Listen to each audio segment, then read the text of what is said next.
awal dan nafar sani. Pergerakan balik daripada Masy'aril Haram, daripada Mina itu sama ada nak balik awal ataupun nak balik lewat. Kalau balik awal itu dipanggil nafar awal. Kalau balik hari 13 Zulhijjah itu disebut sebagai nafar sani. Sementara balik mai ke Mekah, kita tawaf, kita sa'i, dapatlah tahallul sani, dan kemudian yang ke-12 ialah tertib pada kebanyakan rukun. Jadi saya kira bahagian rukun itu dah selesai, dibincangkan dan dimunaqasyahkan bersama dengan para asatizah kita. Dan hari ini kita akan sebut nih berkenaan dengan wajib haji, tuan-tuan. Ada sejumlah kesemua, ada 6 perkara.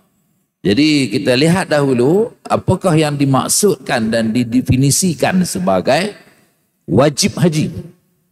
Dan ada kan beza antara rukun haji dengan wajib haji. Baik, maksud kepada wajib haji ialah pekerjaan yang dilakukan ketika mengerjakan haji. Dalam maksud dan makna, pekerjaan-pekerjaan ini dan amalan ini wajib dilakukan dan dilaksanakan sewaktu kita melaksanakan dan mengerjakan ibadat haji. Itu dikatakan wajib haji. Maka jika tidak mengerjakan salah satu daripadanya, maksudnya dia ada 6 semua wajib haji itu, salah satu kita tak buat, ataupun 2 perkara yang kita tak buat dalam komponen wajib haji tersebut tetap sah. Haji itu sah, tuan-tuan, perempuan sekalian. Beza dengan rukun. Rukun kalau tinggal satu rukun pun keberangkalian hajinya itu tidak lengkap, tidak sempurna dan tidak dikira hajinya itu. Tapi dalam bab wajib haji, walaupun tidak dilaksanakan salah satu daripada wajib haji tersebut tetap sah. Namun dikenakan dam menurut syarat-syaratnya dan menanggung dosa jika meninggalkan perkara tersebut dengan sengaja. Itulah perbezaan di antara rukun dan juga wajib haji, tuan-tuan. Makna haji tetap sah, namun kena bayar dam, dan jika sengaja ditinggalkan maka dia dikenakan dengan dosa. Begitu, tuan-tuan, yang dikatakan wajib haji. Baik. Jadi inilah 6 perkara, tuan-tuan, yang melibatkan wajib haji. Yang pertama, niat ihram di miqat. Yang kedua, larangan dalam ihram. Dan yang ketiga, bermalam ataupun bermabit di Muzdalifah. Yang keempat, melontar jamrah kubra pada 10 Zulhijjah apabila telah masuk waktunya. Yang kelima, bermalam atau mabit di Mina 11, 12 dan 13 Zulhijjah. Sementara yang keenam ialah melontak ketiga-tiga jamrah pada hari 11, 12 dan 13 Zulhijjah. Ini 6 wajib haji ini, tuan-tuan. Baik, kita lihat dahulu apa perkara sunat yang perlu kita lakukan sebelum kita berniat ihram itu. Ini amalan sunat, tuan-tuan. Dia ada 3 fasa ataupun 3 situasi untuk kita laksanakan amalan sunat ini, iaitu sebelum kita niat ihram, semasa berniat ihram, dan juga selepas berniat ihram. Jadi yang pertama disebut mengerat kuku. Kerat kuku makna sebelum kita nak niat ihram tu, kita kerat dulu kuku kita. Merapikan misai dan rambut. Bagi pendekkan misai kita dan rambut kita. Okey, yang ketiga menanggalkan bulu ketiak, ari-ari dan sebagainya. Yang ini pun antara perkara sunat yang perlu kita lakukan. Kemudian mandi sunat ihram, tuan-tuan. Mengambil wudu, pakai minyak rambut, pakai kain ihram yang berwarna putih, dan kita salat sunat ihram. Ini perkara yang dilaksanakan sebelum daripada kita niat ihram. Baik, tuan-tuan. Itu perkara tu itu amalan sunat lah. Kemudian amalan sunat semasa niat ihram pula. Ni kita dah nak niat ihram. Niat ihram tu dia merupakan rukun daripada ibadat haji ataupun ibadat umrah. Baik, apa perkara sunat, tuan-tuan, yang kita lakukan sewaktu kita nak berniat ihram? Yang pertama menghadap ke arah kiblat. Kan. Jadi maksudnya dilaksanakan selepas sahaja kita sembahyang sunat ihram lah. Contohlah tuan-tuan ya, daripada Madinah, pergerakan kita daripada Madinah akan berhenti di Bir Ali. Maka di Bir Ali ataupun di Zulhulaifah itu kita akan masuk ke dalam masjid Bir Ali itu, kita sembahyang sunat tahiyatul masjid dulu, kita niat i'tikaf pun semua kan. Kemudian kita pun sembahyang sunat ihram kan, 2 rakaat sembahyang sunat ihram tu. Lepas saja sembahyang sunat ihram tu, kita pun terus niat ihram. Di saat dan ketika waktu tu kita sedang menghadap ke arah kiblat, dapat dah pahala sunat. Yang kedua dalam keadaan berwudu, masih lagi dalam ada yang sembahyang lah waktu tu. Itu perkara sunat tuan-tuan. Okey, baik. Kemudian selepas daripada kita berniat ihram, apa pula amalan sunat yang perlu kita lakukan ataupun yang boleh kita laksanakan? Iaitulah kita bertalbiyah. Labbaik Allahumma labbaik, labbaik la syarika laka labbaik, innal hamda wan ni'mata laka wal mulk la syarika lak. Kemudian berdoa, ada kan buku doa yang dibekalkan ataupun doa-doa yang maksurat yang boleh kita baca, bacaan Al-Quranul Karim ataupun kita nak berzikir apa semua. Sepanjang tu lah. Macam orang yang daripada Madinah tuan-tuan kan, daripada Bir Ali tu, dia dah boleh laksanakan amalan ni lah. Talbiyah boleh, zikir boleh, baca Quran boleh, nak bersalawat boleh, nak berdoa boleh. Macam-macam. Masa kita duduk atas bahil tu, pergerakan kita daripada mana ya? Daripada Madinah nak ke Mekah. Jarak dia jauh tuan-tuan, 400 km lebih. Kan? Jadi dalam tempoh tu kita boleh buat amalan ni. Kemudian elakkan daripada berbual kosong lah, buat-buat benda yang lara apa semua. Benda yang tak ada faedah, yang tak ada manfaat tuan-tuan, elakkan. Kita fokus kepada zikir kita dan bacaan Al-Quran kita. Itu yang paling baik waktu kita berada dalam ihram, dalam perjalanan sebelum sampai ke Makkah Al-Mukarramah. Itu bagi kita yang dalam perjalanan daripada Madinah ke Mekah. Baik, kalau sekiranya datang daripada KLIA Malaysia, terus masuk ke Jeddah nak terus ke Mekah, itu dia ada beza sikit lah tuan-tuan. Mungkin sembahyang sunat ihram tu nak kena laksanakan sewaktu di KLIA lagi, betul? Ataupun kalau pergerakan agak agak terhad, barangkaliannya kita kena, kalau bergerakkan daripada Lostak ni, di Lostak kita kena sembahyang sunat ihram lah. Mungkin di KLIA itu dah orang kata kita cuma transit seketika, kemudian kita akan naik kapal terbang hak besar pula kan. Jika ada lapang waktu di KLIA mungkin 4 jam ke, tak apalah, mungkin kita boleh solat sunat ihram tu di mana, di KLIA kan. Begitulah tuan-tuan. Kita solat awal-awal, kemudian nanti apabila sampai di miqat Qarnul Manazil, dalam pesawat, kita niat ihram, sama ada ihram umrah ataupun ihram haji, mengikut jenis haji yang kita laksanakan lah. Itu yang dah dibincangkan pada minggu yang lalu tuan-tuan. Baik, okey, hari ini cara pemakaian ihram lah tuan-tuan. Ini bagi lelaki lah. Lelaki ini ada 2 helai kain. Itu cara yang pertama, kita pakai yang di bawah dulu. Yang kedua, kemudian yang ketiga tu kita lipat apa semua, buh tali pinggang, bagi kuatkan ketatkan ikatan tali pinggang kita tu. Dan kemudian sehelai lagi yang kita pakai di sebelah atas tu lah, yang dipanggil dengan rida. Kalau yang di bawah tu disebut dengan izar tuan-tuan, yang di atas tu nama dia rida. Kemudian kita pakai, kita selang masuk yang kelima tu. Dan kemudian yang keenam itu pakaian secara ittiba', yang dipakai ketika mana kita nak memulakan tawaf yang diiringi dengan sa'i, ataupun yang sewaktu kita sedang bersa'i. Itu sunat hukum dia. Ittiba' maksudnya kita memakai pakaian ihram dengan membuka bau di sebelah kanan kita. Itu ittiba'. Ini kaedah dia tuan-tuan. Baik. Satu lagi yang kita pakai secara secara menutupi kedua-dua bau. Itu waktu bila ya tuan-tuan? Waktu kita dalam perjalanan daripada Madinah ke Mekah. Kita duduk ke airport, kita duduk dalam bas, kita duduk di hotel penginapan kita. pergerakan kita daripada hotel penginapan kita nak menuju ke Baitullahil Haram, ke Masjidil Haram, kita pakai secara apa? Secara menutupi kedua-dua bau kita. Waktu kita nak salat, kita tutup dua-dua bau kita. Yang kita pakai waktu ittiba' ini ialah kita membuka bau sebelah kanan itu ketika mana kita tawaf yang diiringi dengan sa'i, ataupun ketika mana kita sedang melaksanakan ibadat sa'i, tuan-tuan. Baik. Jadi yang pertamanya, tuan-tuan, ya, wajib haji yang pertama ialah niat ihram di miqat. Jadi ditunjukkan pada kita ni ada dua miqat lah bagi jemaah haji Malaysia. Iaitu yang datang daripada Madinah, tuan-tuan. Miqatnya ialah di Zulhulaifah ataupun di Bir Ali.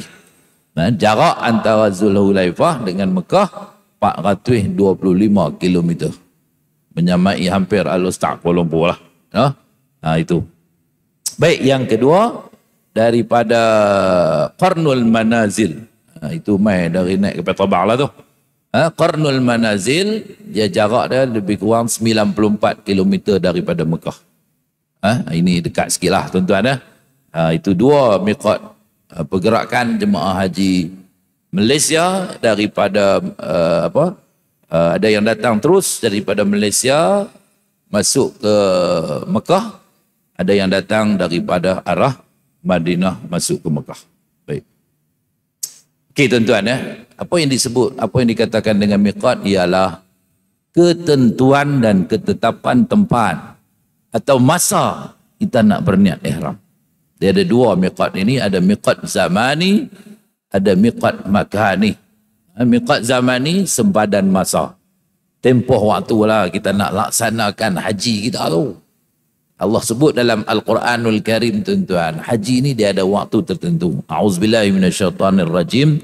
Al-hajju ashhurum ma'lumat. Faman farada fihinna al-hajja fala rafasa wala fusuqa wala jidala fil hajj. Wa ma taf'alu min khairin ya'lamuhu Allah wa tazawwadu fa inna khairaz zadi taqwa wattaqun ya ulil albab. Sadaqallahul azim. Al-hajju ashhurum ma'lumat.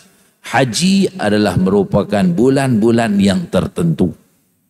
Itu. Jadi dia ada tempoh masa dia nak laksanakan haji ni, tuan-tuan, iaitu bermula daripada 1 hari bulan Syawal sehinggalah 10 hari bulan Zulhijjah sebelum memasuki waktu subuh. Subuh 10 Zulhijjah itu.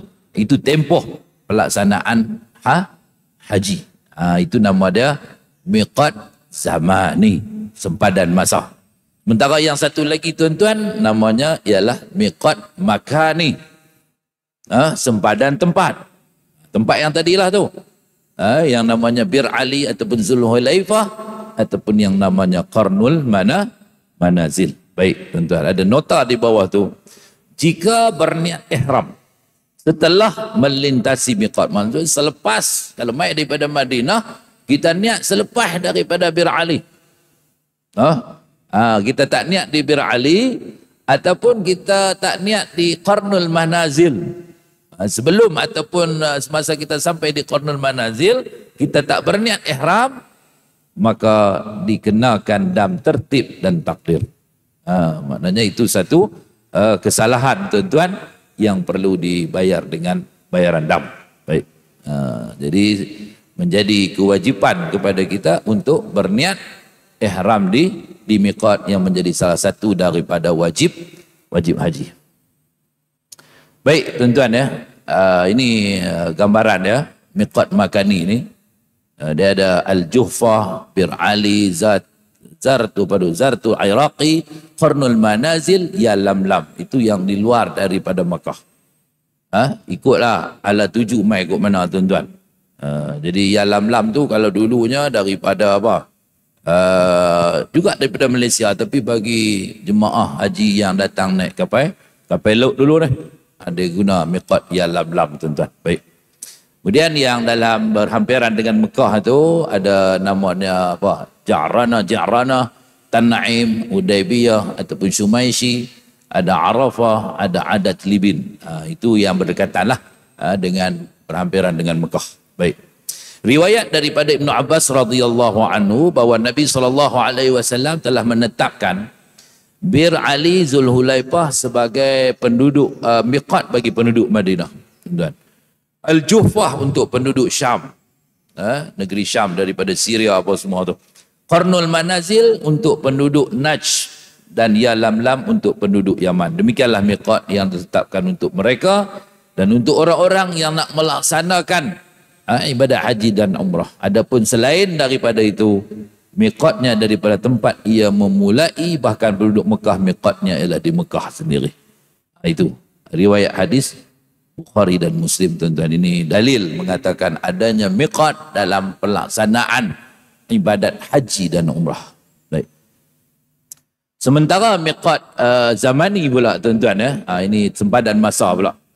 Maksudnya haji ialah bermula daripada 1 Syawal, hari raya pertama tu, sehingga seketika sebelum terbit fajar subuh hari 10 Zulhijjah. Inilah dinamakan Ashhurum Ma'lumat, bulan-bulan yang tertentu bagi melaksanakan ibadah haji. Kita boleh pergi waktu tu lah, tuan-tuan, mula daripada bulan Syawal sampai sebelum seketika terbit fajar hari 10 Zulhijjah. Maka orang yang laksanakan haji pada tempoh itu dan dia berniat haji dalam tempoh tu, maka dapatlah haji dah. Dikira haji dah tu dengan mencukupi dan memenuhi kesemua rukun-rukun haji. Maka tidak sah ihram jika dilakukan di luar daripada masa tersebut, bahkan jadilah ia ihram umrah. Kalau dia niat la ni, kita la ni bulan apa? Rabiul akhir. Rabiul akhir kan, tuan-tuan? Kajian Rabiul akhir. Ni nak masuk apa ni? Rabiul akhir kajian Rabiul akhir ni. Cuba tuan-tuan cek tengok. Tarikh dia bilang ni 24 bulan 11. Ni 10 bulan 5. Bulan 5. Bulan 5, 14, 45, tuan-tuan. Baik. Mula dengan apa? Muharram, Safar, Rabiul Awal, Rabiul Akhir, Jamadil Awal. Bulan 5. Bulan 5 lah, tuan-tuan. Jamadil Awal lah ni. Kita niat ihram haji lah ni. Jadi tak? Jadi, tuan-tuan. Sebab apa? Tak masuk waktu lagi. Dia kena mula 1 Syawal baru masuk. Maka apabila tak jadi niat ihram haji, kalau dia niat juga, dia jadi niat ihram umrah lah, tuan-tuan. Sebab umrah dia sepanjang masa. Okeylah, tuan-tuan. Ini yang tadi juga kan? Yang tadi juga yang kita sebut tadi ni. Bagi niat ihram di miqat ni, tuan-tuan, bagi jemaah haji yang dah berada di Mekah lah. Dia dah sampai duduk di Mekah kan, tuan-tuan. Miqat makani haji dah dilakukan di hotel ataupun di maktab-maktab di tanah haram. Ini bagi yang pelaksanaan haji tamattu'. Haji tamattu' dia laksanakan umrah terlebih dahulu. Kemudian melaksanakan haji pada tahun yang sama, betul? Itu dah dibincangkan pada sesi yang lalu. Jadi kita kena niat mana? Niat di mana? Di hotel kita, tuan-tuan, ataupun di bangunan penginapan kita waktu kita ada di Mekah tu. Baik, bagi jemaah haji yang boleh bermiqat haji di mana-mana kawasan di tanah haram lah. Ini maknanya di mana-mana sahajalah. Di mana-mana tempat di kawasan tanah haram di Mekah tu sendiri. Kalau dia tak niat di hotel dia pun, di mana-mana kawasan tanah haram tu dia boleh niat. Maka haji ni nama dia haji apa? Haji tamattu' ataupun haji qiran. Maka dikenakan dam, tertib dan takdir. Itu ditunjukkan bangunan penginapan ataupun maktab tu, tuan-tuan. Gambaranlah. Okey, itu yang dikatakan miqat. Miqat, niat ihram di miqat, ada miqat zamani dan miqat makani. Okey, tuan-tuan. Ada soalan tak, tuan-tuan? Belum kita nak masuk ni tajuk yang kedua pula, 13 larangan dalam ihram ni. Panjang cerita sikit ni. Buku ada soalan? Sila. Kita terus buka soalan terus ke atau macam mana? Dia punya prosedur dah macam mana? Habis dulu ke baru buka soalan ke, ataupun kita boleh berinteraksi terus semasa semasa dalam sesi kuliah ni, atau macam mana? Tak nak bagi ujung sekali ke macam mana? Boleh kan? Kalau ada apa-apa tu boleh teruskanlah. Kalau ada apa-apa kemusykilan, kesamaran, apa semua berkenaan dengan miqat tadi ni boleh Boleh tuan-tuan kemukakan soalan insya-Allah. Baik tuan-tuan 13 perkara yang dilarang dalam ihram ni. Apa yang dimaksudkan larangan dalam ihram? Larangan dalam ihram ialah perkara dan perbuatan yang dilarang, ditegah, dilakukan selama dalam keadaan berihram. Selagi mana kita duduk dalam ihram haji ataupun ihram umrah, maka kita dilarang untuk nak melakukan perkara-perkara ni. Iaitu bermula daripada niat ihram sampailah tahallul. Kalau dalam umrah, tahallul umrah itu selepas daripada kita sa'i kan. Lepas sa'i, kemudian kita bercukur atau bergunting, barulah kita keluar daripada larangan ihram umrah. Gitu. Sementara haji pula dia adalah tahallul awal, tahallul sani. Baik, seandainya dilakukan oleh orang yang sudah berniat ihram haji atau umrah. Dia dah niat ihram haji, dia dah niat ihram umrah, maka haji dan umrahnya tetap sah. Tetapi pelakunya dikenakan dam yang ditetapkan. Haji itu sah, umrah itu sah tuan-tuan. Tapi dia kena bayar dam. Itu pun ikut perkiraan-perkiraan yang tertentulah. Jadi nota di bawah tu disebut perbuatan, perkara dan perbuatan yang tidak boleh dilakukan selama mana berada dalam ihram, bermula daripada niat ihram sampai tahallul. Itu disebut sebagai larangan dalam ihram. Dan okey. Baik, ada beberapa perkara larangan dalam ihram ni. Ada 13 larangan dalam ihram. 13 larangan dalam ihram. Yang pertama jenis tarapuh dia panggil. Tarapuh ni apa tuan-tuan? Ini bersuka-suka untuk nak sono-sono, untuk nak apa? Berhias-hias. Itu dia panggil tarapuh. Nak bagi cantik lah, nak bagi orang kata apa? Sono, dalam keadaan apa? Kesukaan begitu. Itu dia panggil tarapuh. Jadi apa yang tak dibenarkan tuan-tuan bagi jemaah haji ataupun umrah?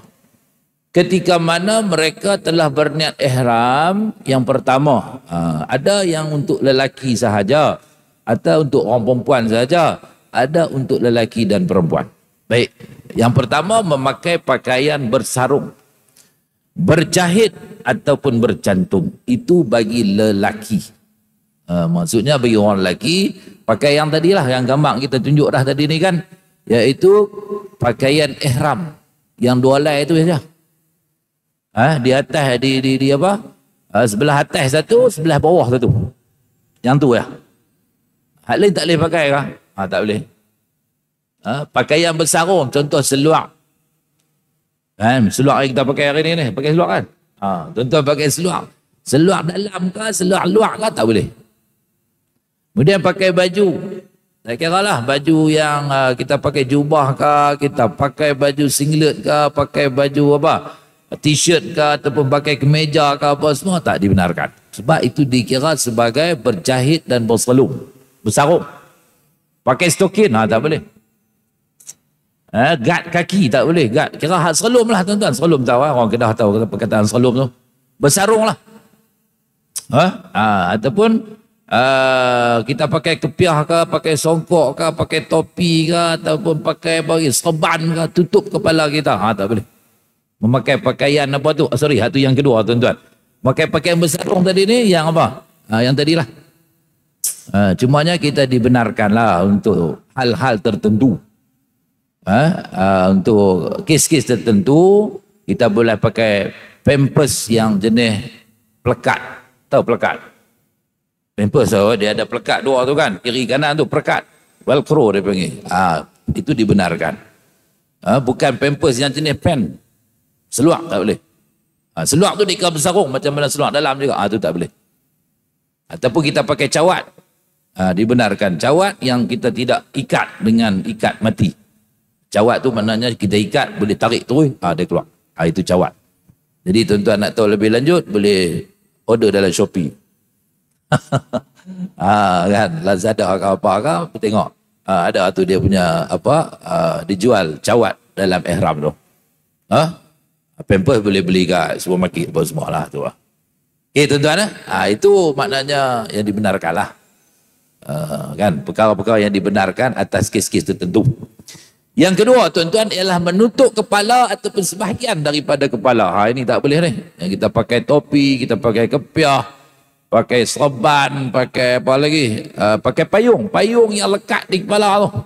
Tahu payung? Payung RM5 tu. Yang dia payung kecil tapi kita bubuh di kepala tu. Yang dia ada apa lingkaran di kepala tu. Ada getah dia tu kita ikat di kepala kan. Itu pun tak dibenarkan mesti dia melekat di kepala. Itu menutup kepala sebahagian daripada ataupun sebahagian daripada kepala. Ini juga bagi orang lelaki. Baik tuan-tuan. Yang ketiga ialah menutup muka bagi orang perempuan lah. Muslimat tidak dibenarkan untuk menutup muka mereka. Maksudnya menutup dengan apa? Pakai pelitup muka, mask. Ataupun pakai purdah tuan-tuan. Purdah tu yang lekat di muka tu. Purdah tu dia melekat di muka. Tu tak boleh. Perempuan kan. Ataupun dia pakai cool fever. Cool fever ni yang untuk nak keluarkan panas daripada muka dia ataupun daripada badan dia kan. Ada dia panggil cool fever. Dia lekat di dahi dia tu. Skepin tu besar kan tuan-tuan. Lekat di situ. Tak boleh. Pasal dia menutup sebahagian daripada dahi dia. Dan dahi itu termasuk dalam kawasan muka. Ataupun pakai koyok atau koyok. Koyok yang tebal, yang besar, saiz besar lah. Skepin dia pelekat di pipi dah. Itu tak boleh. Kan? Itu maknanya. Ataupun pakai spek mata yang apa? Cermin mata tu lebih besar daripada mata dah. Kan tuan-tuan, dia besar. Cermin mata yang besar. Saiz besar sampai tutup pipi dah. Kan? Mungkin boleh tutup dia punya hidung. Sebagian daripada hidung dia apa semua kan. Itu tak dibenarkan juga. Spek mata yang kita pakai itu adalah mengikut kadar saiz mata kita, itu dibenarkan lah. Bukan dia tak boleh pakai spek mata terus, tak boleh lah. Takat nak mata saja tak apa. Tapi jangan sampai tutup pipi dah tu, besar. Dah tengok dalam buku kita ada gambar-gambar tu. Ada gambar tak? Ada tunjuk gambar tak dalam nota kita tu. Dalam nota dulunya saya ingat ada gambar yang contoh tu lah tuan-tuan menutup muka tu. Okey, itu dia larangan dalam ihram bagi orang perempuan lah. Kemudian memakai sarung tangan ni sama ada lelaki ataupun perempuan. Sarung tangan yang selum 5 jari masuk di dalam tu.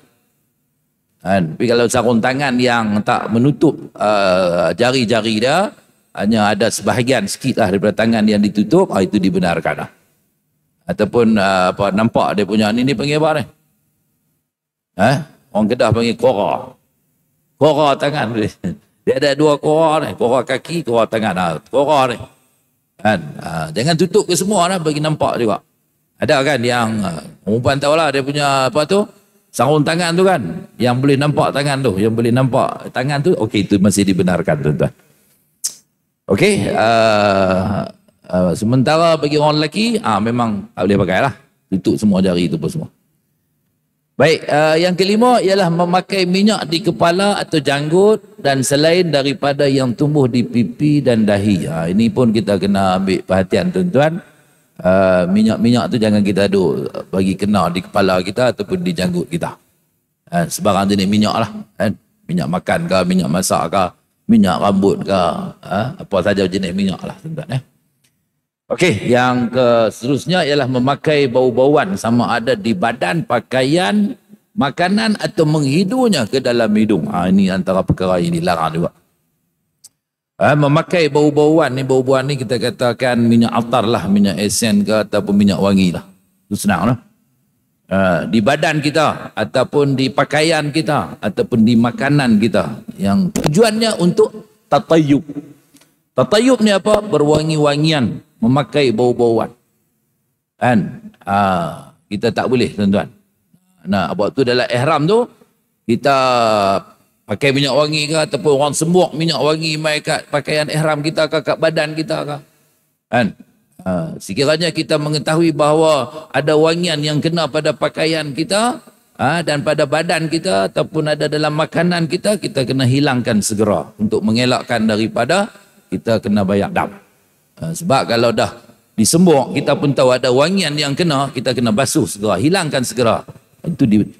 Itu maknanya tak perlu bayar dam lah sekiranya kita hilangkan bauan itu dengan segera. Itu pakaian kita pun, kalau kita nak basuh pakaian ihram kita pun semua tu kan tuan-tuan, basuhlah dengan sabun biasa. Sabun pencuci. Sabun biasa tuan-tuan yang tujuan dia adalah tanzif untuk pencucian. Jangan piduk campur dengan apa tu, wangi-wangian dalam pakaian kita. Sebab tu kita basuh kain ihram kita, kain telekung kita tu, kita pergi tambah apa? Wangian ni untuk apa? Namanya contohlah no, bukan iklan ni no, softlan contohlah. Kita pergi masuk yang tu. Tu dia ada dua tujuan tu. Soft and comfortable. Lembut dan selesa, betul tak? Nak bagi lembut, nak bagi selesa dan ada wangian di situ, betul?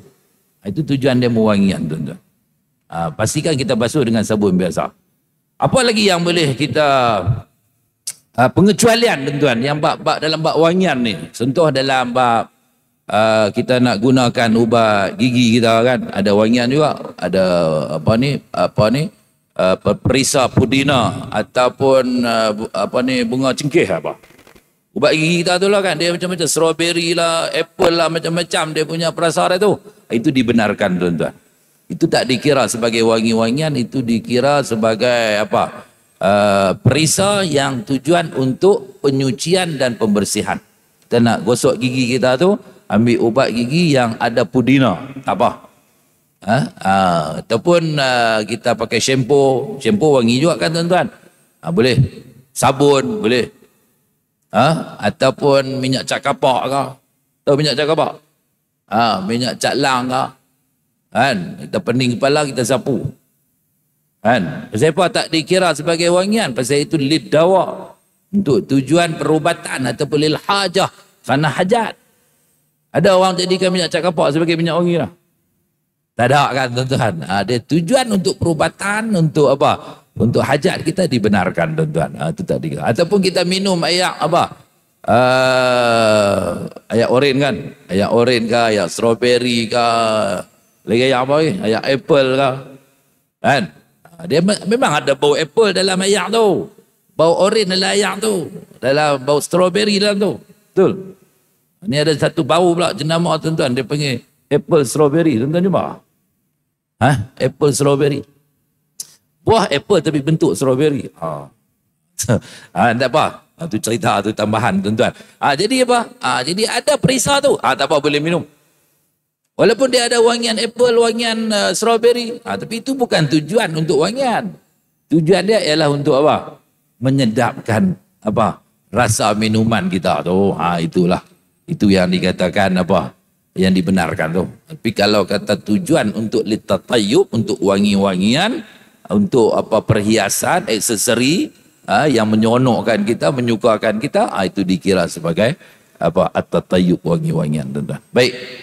Kemudian melakukan pendahuluan persetubuhan. Muqaddimatul jima'. Yang ni pun kena hati-hati, tuan-tuan. Sebab bila kita dah niat ihram, kena jaga yang ni. Tapi pasangan suami isteri apa semua kan, kadang duk berlaku sentuhan-sentuhan yang merangsang syahwah. Itu dikira dah sebagai muqaddimatul jima'. Sentuhan ke ataupun pelukan ke, apa lagi, tuan-tuan? Perkara-perkara lah yang boleh merangsang nafsu syahwat, itu dilarang sewaktu dalam ihram. Walaupun kadang umur dah mungkin 70 ke 80 ke Tok Wan ni, Tok pun dah 60 dah, 70 dah, tapi main dengan duk gosok lama ni, tuan-tuan, dia karan ada lagi. Yang mereka main kan, duk seronok. Tak sangka lah kita ni boleh naik kapal terbang. Tu cerita atas kapal terbang, niat ihram dah tu. Tak niat ihram lagi boleh kira lagi, tuan-tuan kan. Ni dah niat ihram dah. Pasal apa? Dia duk pegang tangan, dia duk gosok pimai-pimai, jadi syok.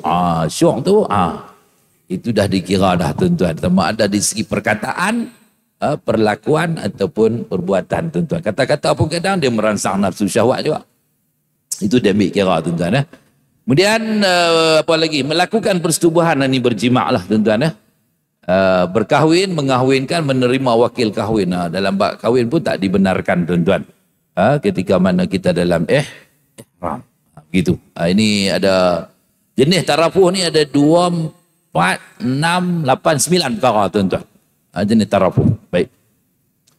Sementara baki ada 4 lagi tu ialah disebut, sorry tuan-tuan, tak habis lagi dia punya ni. Jadi apa yang perlu kita lakukan apabila kita melanggar peraturan ataupun larangan dalam ihram ni? Maka disebut di bawah tu tuan-tuan, jika berlaku dengan sengaja. Sengaja dia buat. Dalam keadaan dia tahu, dia ada ilmu, dia ada pengetahuan berkenaan dengan larangan dalam ihram, dia buat juga tuan-tuan, maka hukumnya berdosa dan kena dam. Dua sekali, berdosa dan kena dam. Dosa tak boleh bayar dam. Dosa kena minta ampun dengan Allah SWT. Tuan-tuan, dam tu boleh bayar lah. Nak guna duit ke dan sebagainya. Baik. Yang kedua, tidak sengaja. Dia tak sengaja tuan-tuan. Ataupun dia jahil, dia tak tahu kata tak boleh buat. Tak sengaja. Ni. Dia tak sengaja pakai seluar dalam ihram. Tak sengaja, terlupa. Kan? Maka dalam satu ketika dia pun teringat, ada seluar dalam. Maka dia londeh segera. Tak apa. Tapi kena londeh, jangan biar dah pakai dah. Itu dah kira sengaja lah. Tak boleh tuan-tuan. Ini dia kira ter apa, tak sengaja lah. Lepas tu dia teringat balik ataupun diperingatkan kepada dia. Contoh dia duduk dalam ihram, contoh dia pakai kain apa? Kain pelikat yang bersarung, betul tak? Kain pelikat kan, ataupun pakai seluar kah? Kawan dia tegur dia. Dia apa londeh segera ganti balik dengan pakaian ihram. Tak apalah. Itu. Maknanya segera menanggalkan pakaian yang berjahit atau yang bersarung itu, tidak dikenakan dam dan tak berdosa kerana dia tak tahu ataupun dia jahil ataupun tak sengaja. Begitu. Baik tuan-tuan kemudian ada lagi 4 perkara lagi yang jenis itlaf pula dipanggil. Jenis itlaf ni menggugur, menghilang, merosak, membinasa. Itlaf dipanggil. Ini tak boleh buat apa dah lah, maknanya binasa dah yang tu. Kan? Kalau kita kerat kuku, dia gugurkan kuku kita, binasa dah kuku tu, tak boleh nak sambung balik lah. Sambung pun jadi tak cantik lah tuan-tuan. Tak boleh lah. Ataupun kita cabut pokok, memang matilah pokok tu. Itu dia panggil merosak atau membinasa. Apa tuan-tuan yang kata larangan dalam ihram? Menanggalkan rambut atau bulu. Bulu. Kan? Rambut kita kan, kita duduk garu, kepala luruh rambut kita. Itu dikira membinasakan rambut lah. Rambut dah gugur. Ataupun kerat kuku. Atau potong kuku. Kikih kuku. Lagi apa lagi? Tokak kuku. Gigit kuku. Tak boleh semua tu. Kadang dia tak kerat tapi dia ambil ataupun mengapit kuku tu. Belah belakang tu kan ada tempat nak bagi apa tu? Nak bagi sama lah. Dia asah. Asah. Duk asah pimai. Hilang kuku tu. Tu pun dikira juga membinasakan kuku. Maksudnya dia menghilangkan kuku dia dengan cara asah. Walaupun dia tak potong, dia tak kerat, dia tak gigit, dia tak tokak. Kan? Itu dikira juga sebagai apa? Membinasakan kuku dah. Ataupun menebang, mencabut pokok tumbuh-tumbuhan di tanah haram. Ni pun tak boleh.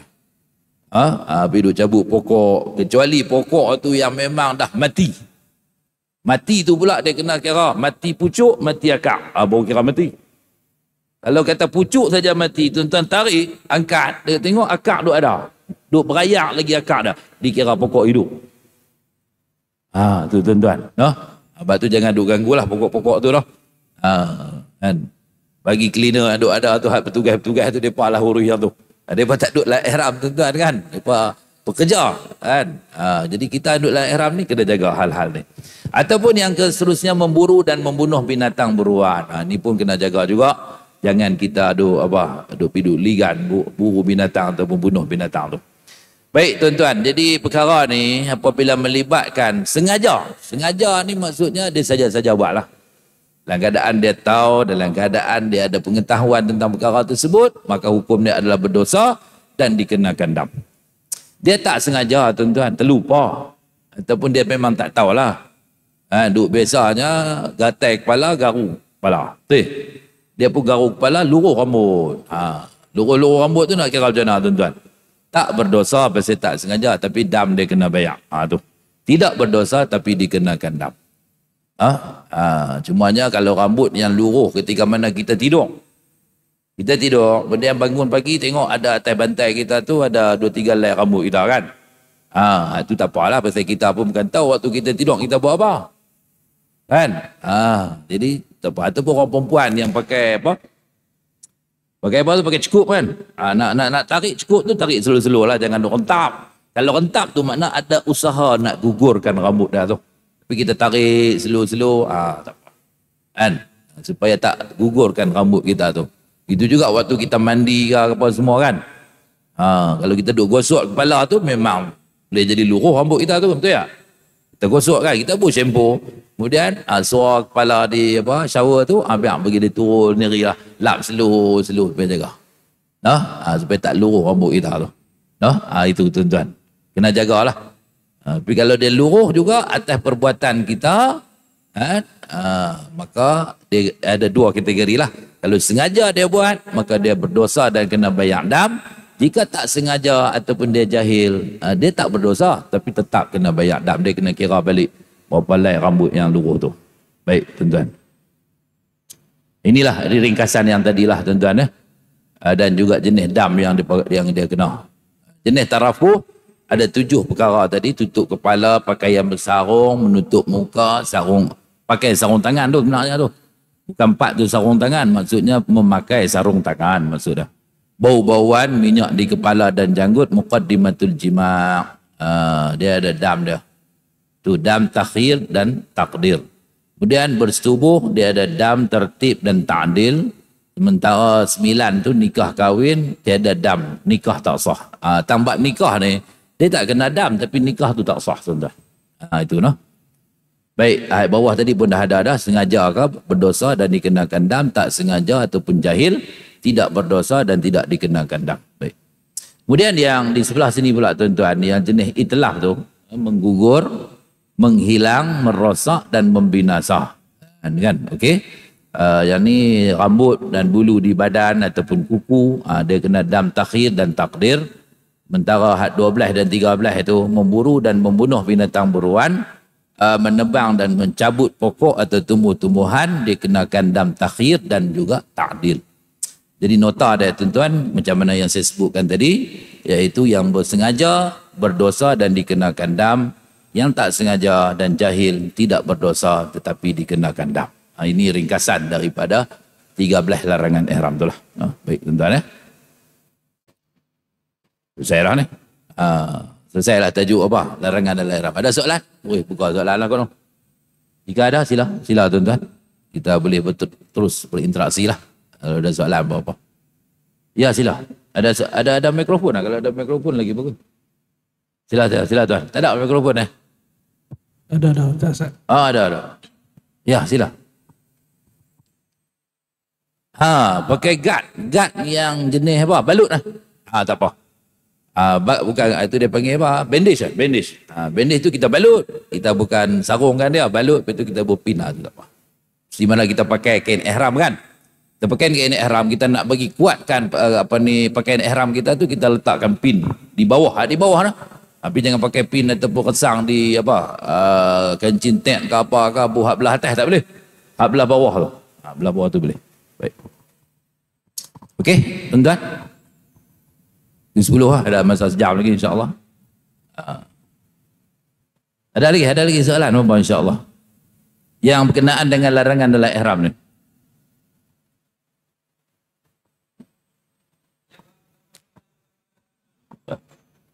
Ya, waalaikumsalam warahmatullahi. Ada mikrofon tak?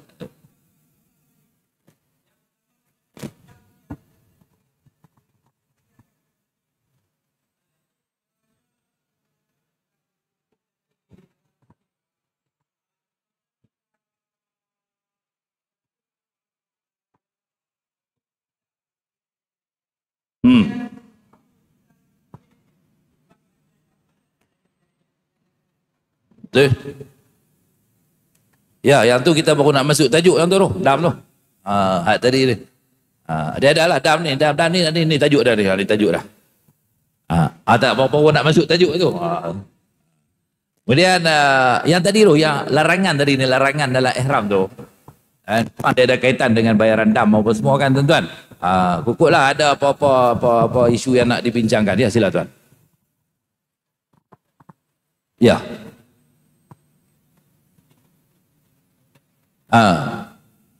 Kasut yang bertutup tu dah diperjelaskan kan sebelum ni. Ada dalam slide lah.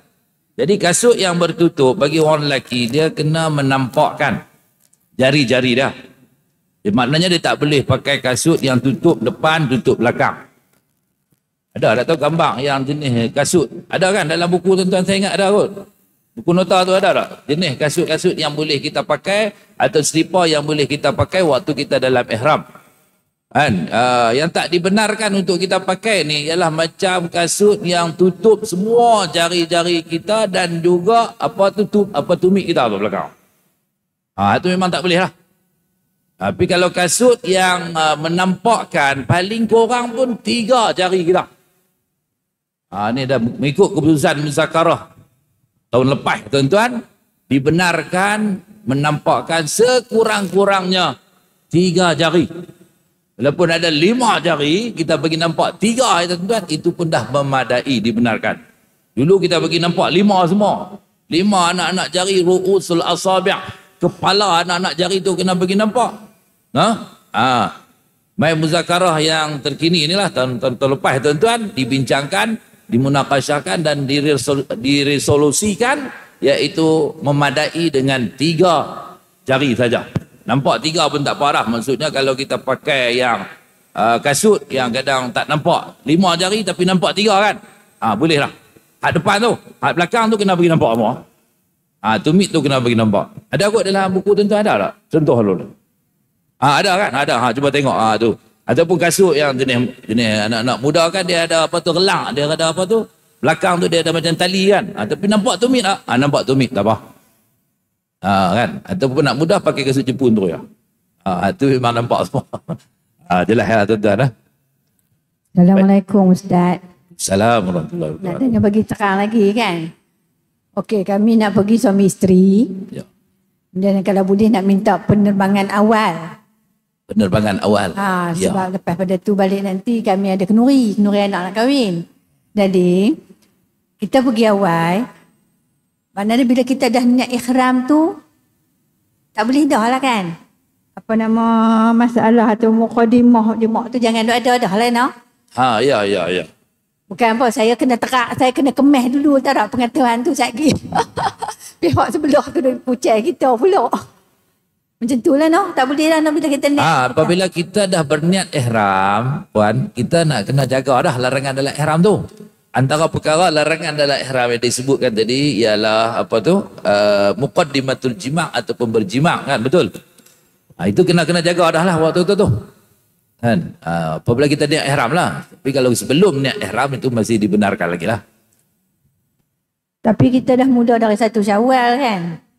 Nak pergi bila tu sekarang tu? Nak pergi selalunya penerbangan Malaysia daripada Malaysia ni satunya bermula pada 1 Zulqa'dah. Zulqa'dah baru mula, berakhir pada 30 Zulqa'dah. Mana tempoh penerbangan tu selalunya tempoh sebulan lah. Kebiasaannya begitu, sebulan kan. Berapa KT yang ada tu tengok keadaan lah. Kan? Jadi dia mula daripada 1 Zulqa'dah. Baru akan mula penerbangan. Bak makna raya tu kita boleh raya di sini lagi lah. Raya semua di sini, kemudian ada kursus perdana haji pula apa semua. Lepas kursus perdana tu barulah persiapan untuk nak berangkat ke Tanah Suci tu. Mula KT1 ni 1 Zulqa'dah pada setiap tahun macam tu lah. Kalau duduk di hotel tu makna dia orang bagi macam kita pergi umrah kan, 1 bilik 2 orang suami isteri ke macam mana? Saya tak bisa pergi ni. Ya, kalau kata package muassasah ni tentunya suami duduk dengan suami-suami orang, isteri duduk dengan isteri-isteri orang. Duduk ramai-ramai sebilik. Dia tak duduk dalam 1 bilik kecuali package hak mahal lah. Ratusan ribu tu, tu kemungkinan duduk bilik 2 orang lah suami isteri. Kebiasaannya mungkin sebilik 5 orang ataupun 6 orang lah. Betul lah tuan-tuan lah. Jadi itu. Ni bagi pihak ada orang tanya, macam kami wanita ni, dia kata ada soalan, ada soalan kalau boleh. Bolehkah menggunakan pencuci muka dan rambut ketika di dalam ihram? Baik. Pencuci rambut pencuci rambut. Conditioner. Pencuci muka ni cuci muka dia panggil apa tu? Facial. Facial. Facial. Okey, apa tujuan kita cuci tadi ni? Cuci itu untuk pembersihan, betul tak? Dia kalau lit tanzif untuk pembersihan, macam kalau kita gosok gigi nak bersih gigi. Kita mandi nak bersih badan kita, betul? Kemudian kita apa lagi ya? Apa gosok gigi, mandi lagi. Apa? Shampoo, shampoo, sabun di badan. Itu boleh. Tujuan pembersihan boleh. Tujuan perubatan boleh. Kerana hajat, kerana keperluan yang mendesak, itu pun dibenarkan lah tuan-tuan. Bukan dengan tujuan tadilah, bukan dengan tujuan untuk wangi-wangian, untuk nak bagi apa, kita ni apa rasa selesa apa semua kan. Sebab tu kadang kalau nak mudah lah kan, kalau tak mau melibatkan bau-bauan ni, ada satu keluaran kot mereka duk jual krim yang tak ada bau langsung. Untuk mulut kita ke, ni biak mulut kita ke, tapak kaki kita ke, hak muakah apa semua tu. Kalau boleh beli krim yang tidak ada bau-bauan, itu lagi senang lah. Kita keluar daripada khilaf tu. Kan? Jadi kita beli yang jenis tu, jadi kita pakai pun dalam keadaan keyakinan kita yang padu lah. Tak timbul lagi kesamaran ataupun khilaf di situ kan. Baik. Okey tuan-tuan Baik. Ya, siap. Lepas kita mandi, lepas tu kita nak gosok kepala. Nak apa tu? Nak keringkan rambut kita kah?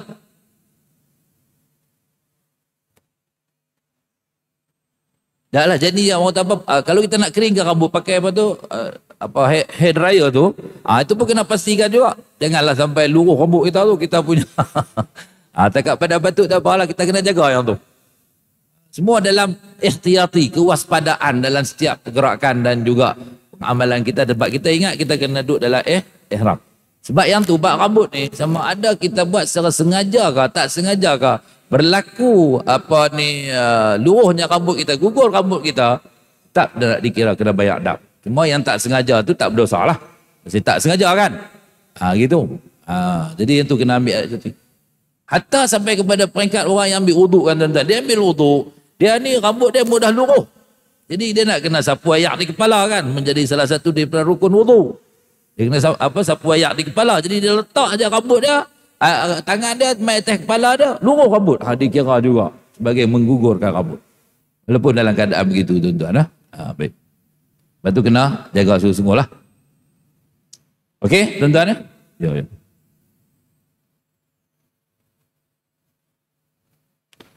Ini ada satu pengumuman tuan-tuan.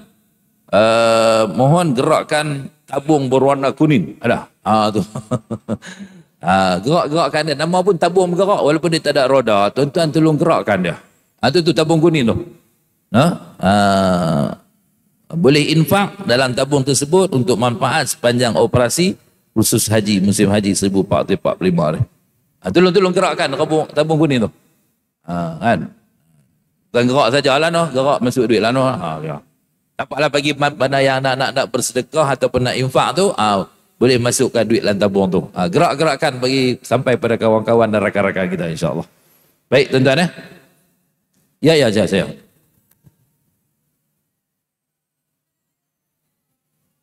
Ya, betul.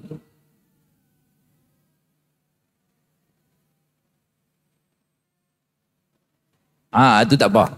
Itu kita pakai sebelum daripada kita niat ihram. Betul. Kemudian bauan tu lekat pada selepas kita tak, itu tak apalah.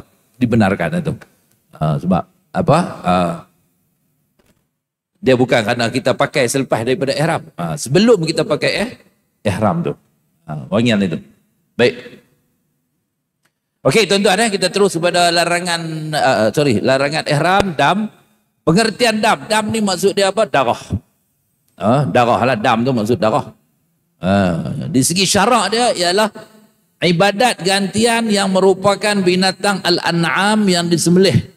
Seperti mana lembu, seperti mana unta, lembu, kambing atau kibas. Atau gantinya daripada makanan di tanah haram atau puasa yang dikenakan ke atas mereka yang tunaikan haji atau umrah atas sebab-sebab tertentu. Itu diperkatakan sebagai dam. Kadar secupak ni tuan-tuan ni lama ni, SR 5 rial ni mula digunakan musim haji 1432 Hijri tu. Lah 1445 lah tuan-tuan. Jadi kadar cupak ni nanti tuan-tuan kena rujuk dengan pihak tabung haji di Mekah lah kan. Berapa kadar dia tu. Sama ada masih kekal hari ini sampai 5 rial satu cupak, kita kira 5 rial lah. Kalau 6 rial, kena kali 6 lah, kira 6 rial. Tengok pada pertukaran exchange tu maksudnya apa? Sarafah tu. Sarafah ni maksudnya tukaran duit kita lah, no? Kadar tu kadar Saudi lah tuan-tuan. Baik. Okey tuan-tuan, apa sebab diwajibkan dam? Meninggalkan wajib haji dan umrah. Itu yang kita sebut tadi lah. Wajib haji tadi tu. Kemudian berlaku ihsar bagi orang yang telah berniat ihram. Maksudnya terhalang dia daripada menyempurnakan wukuf di Arafah, tawaf ataupun sa'i dengan sebab ketakutan daripada musuh, penyakit dan sebagainya. Dia dah niat ihram tapi dia tak boleh masuk Mekah contoh. Itu dia kena buat tahallul ihsar dia panggil. Tahallul dengan sebab terhalang dan tertegah daripada melaksanakan rukun-rukun haji ataupun rukun-rukun umrah. Tak boleh wukuf ke apa semua kan. Itu ada kaedah dia tuan-tuan. Kemudian melanggar nazar semasa mengerjakan haji. Itu pun ada sebab ada dam juga. Melakukan perkara-perkara yang dilarang dalam masa berihram. Tadilah 13 perkara tu larangan dalam ihram. Melaksanakan haji tamattu' ataupun haji qiran. Ikut syarat-syarat dia dan ikut dia punya prosedur dia lah, yang wajib kena bayar dam. Kemudian yang satu lagi, luput wukuf di Arafah. Bukan wakaf tuan-tuan, wukuf. Di situ tulis wakaf lah. Dalam buku tuan-tuan tulis wakaf ke wukuf? Wakaf ya? Betulkan balik. Luput wukuf di Arafah, bukan wakaf. Itu typing error tuan-tuan. Setelah mana berniat ihram, dia tak sempat untuk nak pergi wukuf di Arafah. Dia niat ihram haji lah.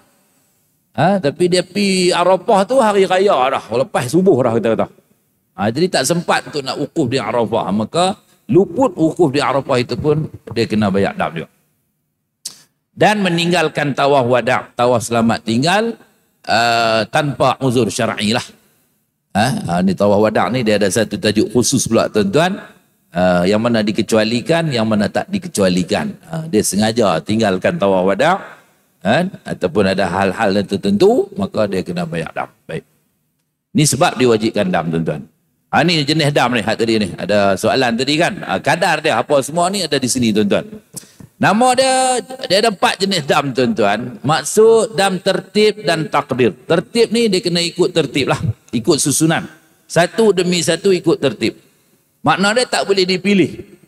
Atau diganti dengan yang lain kecuali dia tak mampu nak laksanakan yang pertama. Memang tak mampu tu. Kan? Dia tak ada duit, kita kata nak bayar dam, dia boleh berubah kepada yang kedua. Kan? Kerana tak mampu dah. Tapi kalau dia mampu, dia kena buat yang tu. Tertib dan takdir. Takdir ialah merujuk kadar lah. Kadar berapa yang dia nak kena bayar. Macam kata kambing, sekok kambing ke, ataupun sebahagian daripada 7 bahagian lembu, sebahagian daripada 7 bahagian unta, gitu tuan-tuan. Itu maksudnya kadar lah. Baik, itu tertib dan takdir tuan-tuan. Yang kedua nama dia dam takhir dan takdir. Takhir ni maksudnya boleh pilih. Dia ada pilihan, dia ada alternatif tuan-tuan. Antara jenis-jenis dam yang diwajibkan. Ikut dia lah, dia nak sembelih kambing ke, dia nak bayar. Kalau kata 6 orang fakir miskin, seorang dia nak kena bayar 10 rial, maka dia bayar 60 rial. Contoh. Kan? Tapi kena 6 orang lah fakir miskin tu. Seorang 10 rial. Seorang 2 cupak. Kalau sekiranya 1 cupak itu dikira 5 rial, maka dia kena bayar 2 cupak untuk seorang. Jadi kalau 2 cupak, kadar dia ialah 10 rial. Gitu. Jadi dia boleh pilih lah yang tu. Ataupun dia nak puasa 3 hari ke. Atau bulan ada. Itu dia panggil takhir tuan-tuan. Takdir pula merujuk kadar tadilah. Kadar berapa yang dia nak kena bayar. Ataupun nak kena laksanakan berapa hari kalau puasa tu. Okey, baik tuan-tuan. Kemudian yang dam yang ketiga ialah maksud tertib dan ta'dil. Tertib ni kena buat satu demi satu juga. Kan? Makna tak boleh pilih. Atau diganti dengan yang lain kecuali dia tak mampu melaksanakan dia. Dia tak mampu dah hak pertama, boleh berubah pada yang kedua. Begitulah. Ta'dil pula, yang kata ta'dil ni dia boleh tukar kepada membayar dam dengan cara berpuasa. Dia tak mampu nak bayar dengan duit, dia boleh laksanakan dengan kaedah berpuasa. Jika tak mampulah. Gitu tuan-tuan. Itu nama dia tertib dan ta'dil. Sementara yang keempat tuan-tuan, nama dia dam takhir dan ta'dil. Maksud takhir ialah boleh memilih antara jenis-jenis dam yang diwajibkan. Boleh pilih lah. Takhir ni boleh pilih tuan-tuan. Ta'dil pula tukar kepada cara bayar dam dengan cara puasa jika tak mampu. Itu maksud dia. Ta'dil dia boleh ada perubahan. Dia fleksi sikit situ tuan-tuan. Okey lah, ini 4 jenis dam tuan-tuan. Kemudian barulah diperincikan. Ini soalan, menjawab soalan tuan tadi ni. Sebab apa dikenakan dam tertib dan takdir? Sebab apa kena dam tu? Yang pertama, ihram tamattu'. Dia buat haji tamattu' dengan syarat-syaratnya lah. Ataupun yang kedua, ihram qiran. Dia buat haji qiran, niat serentak tu. Nawaitul hajja wal umrata wa ahramtu bihima lillahi ta'ala. Maknanya dia buat sekaligus haji dan umrah. Itu nama dia haji qiran. Juga kena bayar dam dengan syarat-syarat dia lah. Kemudian tidak berihram di miqat. Ni tuan-tuan. Ada orang kan mai daripada Malaysia, dia pakai baju biasa, dia tak niat ihram dan tak pakai ihram pun. Daripada Malaysia tak pakai ihram, pakai baju biasa, melepasi miqat dia pergi pakai di Mekah. Baru pakai ihram. Itu dia kena bayar dam kerana tidak berihram di miqat. Dia niat ihram, niat di sana, niat tak mana pun. Tak kisahlah, tapi dia tak pakai ihram tu tuan-tuan. Dia tak pakai ihram. Dia tak pakai ihram tu, dia kena dam. Pakai ihram. Walaupun dia niat tempat lain. Ataupun dia niat ihram di situ, tapi dalam keadaan dia tak pakai ihram. Gitu. Tidak berihram di miqat. Yang keempat, luput wukuf di Arafah. Tadi tu. Luput wukuf di Arafah. Maksudnya dia tak sempat untuk nak wukuf di Arafah. Hari 9 Zulhijjah tu dia tak ada di Arafah sampai ke pagi esok. Pagi esok tu sampai masuk subuh lah. Pukul 10 pagi dia baru sampai di Arafah. Hari itu dah 10 Zulhijjah dah. Mana tak sempat dia untuk wukuf di Arafah, maka tak dapat haji daripada tahun tu. Kesalahan dia kerana tak wukuf di Arafah tu, dia kena bayar dam. Itu. Tidak wukuf di Arafah. Luput wukuf di Arafah. Yang ketiga tadi luput tidak berihram di miqat. Dia tak pakai ihram di miqat tuan-tuan. Itu pun kena bayar dam juga. Yang kelima, tidak melontar jamrah. Jamratul Sughra, Wusta, Kubra. Ni pun dia kena bayar dam juga. Tidak mabit di Mina, bermalam di Mina dengan syarat dia lah. Tidak mabit di Muzdalifah dengan syarat-syarat dia. Ada orang yang dikecualikan daripada mabit di Mina, mabit Muzdalifah. Dia ni tak terkecuali. Dia memang tak ada kekangan, tidak ada halangan untuk dia nak mabit di Mina. Dia tak mabit untuk mabit di Muzdalifah, tapi dia tak pergi mabit. Dia tak pergi bermalam tu tuan-tuan. Maka dia kena bayar dam. Kerana tidak ada pengecualian bagi dia. Sementara yang ke-8 ialah meninggalkan tawaf wada'. Itu pun dengan syarat-syarat dia lah. Ada orang yang dikecualikan daripada tawaf wada', tawaf selamat tinggal. Sementara yang 9 ialah melanggar nazar dalam mengerjakan haji. Dia langgar nazar tuan-tuan. Baik, apa dam yang dia kena? Ini kadar dia tuan. Yang pertama, 9 kategori yang dikenakan dam ini tuan-tuan, dia kena ikut tertib. Tertib ni maksudnya apa tadi? Ikut susunan daripada yang pertama lah. Kemudian kalau dia tak mampu baru turun yang kedua, tak mampu yang kedua turun mai yang ketiga, tak mampu yang ketiga turun mai yang keempat. Ni contoh ni. Dia kena ikut yang tu, ikut ranking tu tuan-tuan, susunan tu. Contohnya, dia kena menyembelih seekor kibas atau kambing atau satu bahagian daripada 7 bahagian lembu atau unta di tanah haram. Gitu. Dam tu dilaksanakan di Mekah. Sebab tu disebut di tanah haram. Nak bayak boleh di sini. Ataupun bayak pakai TS jari.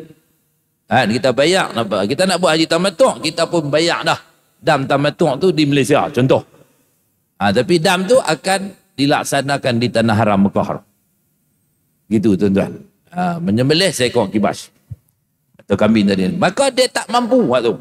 Tak ada duit. Nak beli kambing lah apa semua kan. Tak lah kalau kata 550 rial, dia tak ada duit. Maka kau tak mampu, barulah dia boleh berubah kepada yang kedua. Iaitu dikatakan tertib ni berpuasa 10 hari. 3 hari semasa adalah ihram waktu dia mengerjakan haji. Dan 7 hari pula apabila dia balik mai ke tanah air dia. Itu Quran sebut secara jelas tuan-tuan. Kan? Semuanya 10 hari. 3 hari semasa dia duduk berihram di Mekah. Dan 7 hari semasa dia balik mai ke Malaysia ni. Di tempat dia lah balik mai tu. Tak mampu juga nak puasa. Maka dia kena keluarkan 10 cupak makanan asasi. 10 cupak menyamai dengan 10 hari itulah. Sehari secupak tuan-tuan. Tak mampu juga, maka tertanggunglah atas zimmahnya. Tu. Tertanggunglah kat dia lagi tak selesai tu kan. Tunggulah waris-waris dia ke apa semua nak selesaikan dia, selesaikanlah. Pasal dia memang tak mampu lah. Semua tak mampu. Hak pertama tak mampu, hak kedua tak mampu, hak ketiga tak mampu. Dia tanggunglah atas zimmah dia, maksud atas tanggungjawabnya. Gitu. Okey tuan-tuan tu dam pertama. Ni yang kedua pula. Ni ada satu aja jenis dam ni. Tadi banyak ada 9 kan tuan-tuan. Ni satu ya, dam tertib dan ta'dil ni satu ya. Iaitu sebab apa dikenakan dam? Persetubuhan yang merosakkan haji. Pasat haji dah. Iaitu dia bersetubuh waktu bila tuan-tuan? Waktu ketika mana sebelum tahallul awal. Sebelum tahallul awal ni maksudnya dia dah niat haji di maktab ataupun di hotel penginapan dia. Kemudian bergerak mai daripada Mekah pergi ke Arafah hari 8 Zulhijjah bergerak dah kan. Hari Tarwiyah tu. Kemudian hari 9 dia pun wukuf di Arafah. Selesai wukuf bergerak pergi ke mana? Muzdalifah. Betul? Bermalam di Muzdalifah. Daripada Muzdalifah tu nak pergi ke Mina pula. Nak pergi melontak di Jamratul Kubra pada hari 10 Zulhijjah. Jadi pergerakan dia daripada Muzdalifah nak pergi ke Mina tu, dia dah bersetubuh dengan isteri dah. Makna tak dapat tahlul awal lagi, dalam ihram lagi. Belum dia melontak Jamratul Kubra, 7 biji anak batu di Jamratul Kubra tu, dan juga belum bergunting lagi. Tapi dia dah bersetubuh dah tuan-tuan dengan isteri dah contoh. Atau sebelum selesai kerja-kerja umrah. Ni. Kalau dia buat umrah, makna tak selesai lagi rukun umrah dah tu. Lepas tawaf, dia balik tidur. Pergi bilik dengan isteri dia, dia pun bersetubuh. Sa'i tak lagi, bercukup, bergunting pun tak lagi. Ini dia kena dam ni tuan-tuan. Haji perlu diqadha pada tahun berikutnya, begitu juga umrah dia kena qadha balik. Yang kena dam ni siapa? Suami sahaja. Tu suami saja yang kena dam. Isteri tak kena. Baik. Jadi apa dam tuan-tuan? Dam berat tu. Menyembelih seekor unta. Unta tuan-tuan. 7,000 rial. Jika tak mampu. Tak mampu unta, kena sembelih seekor lembu. Turun main lembu. Tak mampu juga seekor lembu. Dia kena gantikan dengan 7 ekor kambing. Semua tu mahal-mahal belakang tu. Seekor kambing dia kata 800 rial. 8 kali 7 berapa? 5,600 rial. Habis wang tu. Banyak lah, banyak. Jika tak mampu juga, tak mampu juga, dia kena beli makanan dengan nilai seekor unta. Serupa juga lah kan. Maknanya dekat lori pickup 2 tan, ingat. Tu, beli apa? Beli makanan tu. Dan dibahagikan pada fakir miskin di Tanah Haram. Masya Allah tuan-tuan. Banyak tu. Nilai seekor unta, berapa? Nilai seekor unta 7,000 rial. Berapa cupak yang dia beli-beli makanan tu? Dia kena sedia. Tak mampu juga tuan-tuan. Hendaklah berpuasa. Sejumlah hari mengikut bilangan cupak makanan yang dapat dibeli dengan nilai seekor unta. Tu dia jenuh puasa. Itulah dam dia tuan-tuan tu. Suami lah, suami tu. Tu. Ini dam tertib dan ta'dil. Okeylah tuan-tuan. Yang kelima ni, dam takhir dan ta'dil pula. Ini kisah berburu binatang lah. Memburu binatang yang halal di tanah dimakan atau membinasakannya di tanah haram atau halal semasa dalam ihram. Yang kedua, memburu binatang yang halal dimakan atau membinasakannya di tanah haram Mekah semasa tidak berihram. Ni dalam keadaan ihram pun kena, dalam tak ihram pun kena. Belalang dikira binatang buruan tuan-tuan. Belalang tu. Ataupun memotong, menebang atau mencabut pokok di tanah haram Mekah kecuali pokok yang mati pucuk, mati akar. Tu saya tambah tu nak bagi abang atau mati pure pun jangan mati dah tu. Kan? Jadi apa dam yang dikenakan tuan-tuan? Menyembelih binatang ternakan al-an'am tadilah. Lembu ke, unta ke, ataupun kambing kibas ke, ikut bandingan binatang itu atau pokok tu. Tengoklah saiz dia macam mana. Contohlah tuan-tuan kan, kalau pokok tu besar mungkin dah nak dikira dengan lembu. Kena lembu. Atau beli makanan ikut nilai binatang ternakan an'am yang disedekahkan pada fakir miskin. Ikut nilai tadilah. Nilai kambing ke, nilai kibas ke, nilai lembu ke, nilai unta ke. Ataupun berpuasa lah. Berapa banyak hari sebilangan cupak makanan yang dapat dibeli ikut nilai binatang ternakan al-an'am yang dia buru tu. Satu cupak bersamaan satu hari. Begitu tuan-tuan. Baik. Ini kadar dia lah. Yang ni lah. Yang ni yang kadar banyak ni no. Berapa ada tu? 1, 2, 3, 4, 5, 6, 7, 8, 9, 10 perkara tuan-tuan. Ni dam agak popular sikit lah. Dam takhir dan takdir. Biar ni boleh pilih lah. Nama dia dipilih dan apa kadar dia tuan-tuan. Membuang, mencabut, menggunting 3 helai atau lebih bulu daripada mana-mana anggota badan. Ini boleh pilih lah. Sama ada nak sembelih seekor kibas atau kambing di tanah haram ke, ataupun nak bersedekah kepada fakir 6 orang fakir miskin, seorang 2 cupak. Yang kita kata 60 rial tu tadi ni tuan-tuan, sebab apa? Sebab seorang 2 cupak. Kita katalah satu cupak tu 5 rial kan. Tu yang kata 6 orang 60 rial. Tapi kena cari 6 orang lah. 6 orang fakir miskin yang ada di Mekah tu. Ataupun dia boleh puasa 3 hari. Kesalahan dia yang ni. Pakai pakaian bersarung, berjahit, memotong, menanggalkan, membinasakan kuku, pakai wangi-wangian, sama ada di badan, pakaian atau makanan ataupun minuman dan hisap masuk ke hidung. Tutup muka atau sebahagian daripadanya dari bagi wanita, pakai sarung tangan, lelaki perempuan, pakai minyak di kepala, janggut, semua bulu di muka selain daripada bulu yang tumbuh di pipi dan di dahi. Melakukan perkara muqaddimatul jima', dam tu kena pada lelaki saja, sebut dah tadi kan tuan-tuan. Kemudian melakukan persetubuhan, hak ni. Hak ni selepas tahlul awal. Hak yang kena unta, lembu apa semua tadi tu tuan-tuan. Hak tu sebelum tahlul awal. Tapi kalau selepas tahlul awal, dia dam dia berbeza tuan-tuan. Melakukan persetubuhan sebelum selesai tahlul awal, tapi sebelum selesai tahallul sani. Dia tak balik pergi Mekah, tak tawaf, tak sa'i lagi contoh. Dia dah buat dah 2 daripada 3 perkara yang membolehkan dia dapat tahallul awal. Lepas tu baru dia bersetubuh dengan isteri dia, maka dam dia ni lah. Kan? Dia boleh pilih lah mana-mana daripada 3 jenis perkara yang dia nak laksanakan dam dia tu. Yang ke-9 dan ke-10 tuan-tuan, melakukan persetubuhan selepas persetubuhan yang merosakkan haji. Ni dia pulut lagi ni. Lepas dah rosak dah persetubuhan merosakkan haji tu, dia pergi duk setubuh lagi tuan-tuan. Yang tu pun kena dam juga. Gitu tuan-tuan. Dam ni dikenakan pada lelaki saja. Baik tuan-tuan. Inilah 4 jenis dam tu tuan-tuan. Perinciannya nanti kalau ada apa kemusykilan lah di tanah suci apa semua nanti ni tuan-tuan. Tuan-tuan boleh rujuk dengan pembimbing ibadat haji tanah suci, ustaz dengan ustazah apa semua. Jadi nak bayang dam pun kena confirm betul-betul lah kita yang buat benda tu. Rambut yang lurus tu confirm rambut kita. Lepas tu nak buat macam mana? Kan tak kena PDNA kot. Tu terlajak lah tu.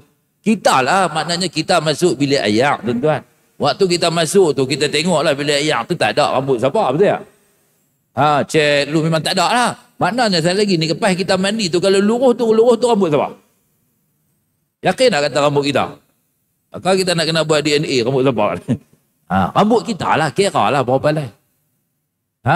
Jangan kadang dia nak pergi bayak dam. Orang tanya apa siapa nak bayak dam. Tadi dia kata masuk dalam bilik ayak, nampak ada rambut. Rambut siapa? Tak tahu rambut siapa.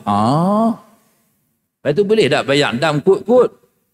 Tak ada tuan-tuan. Dia kena yakin kata hak kita yang buat. Ni dia pergi bayak dam rambut orang lain. Dam kut-kut ke ataupun dam was-was, tak ada tuan-tuan. Kena yakin yang tu. Kena pastikan bahawa rambut kita tu, kuku-kuku kita kan, kita yang apa, yang kerat ke ataupun yang gigit ke apa semua tu, kita sendiri yang buat, barulah kita laksanakan dam tersebut. Baik, ni dam ihsar tuan-tuan. Satu lagi lah dam ihsar yang kita sebut juga tadi, tertahan atau ditahan oleh musuh dalam perjalanan tu, terkepung ataupun penyakit, terhalang dan tak dapat masuki Mekah sedangkan dia sudah berihram. Sebab dikenakan dam tuan-tuan begini ya.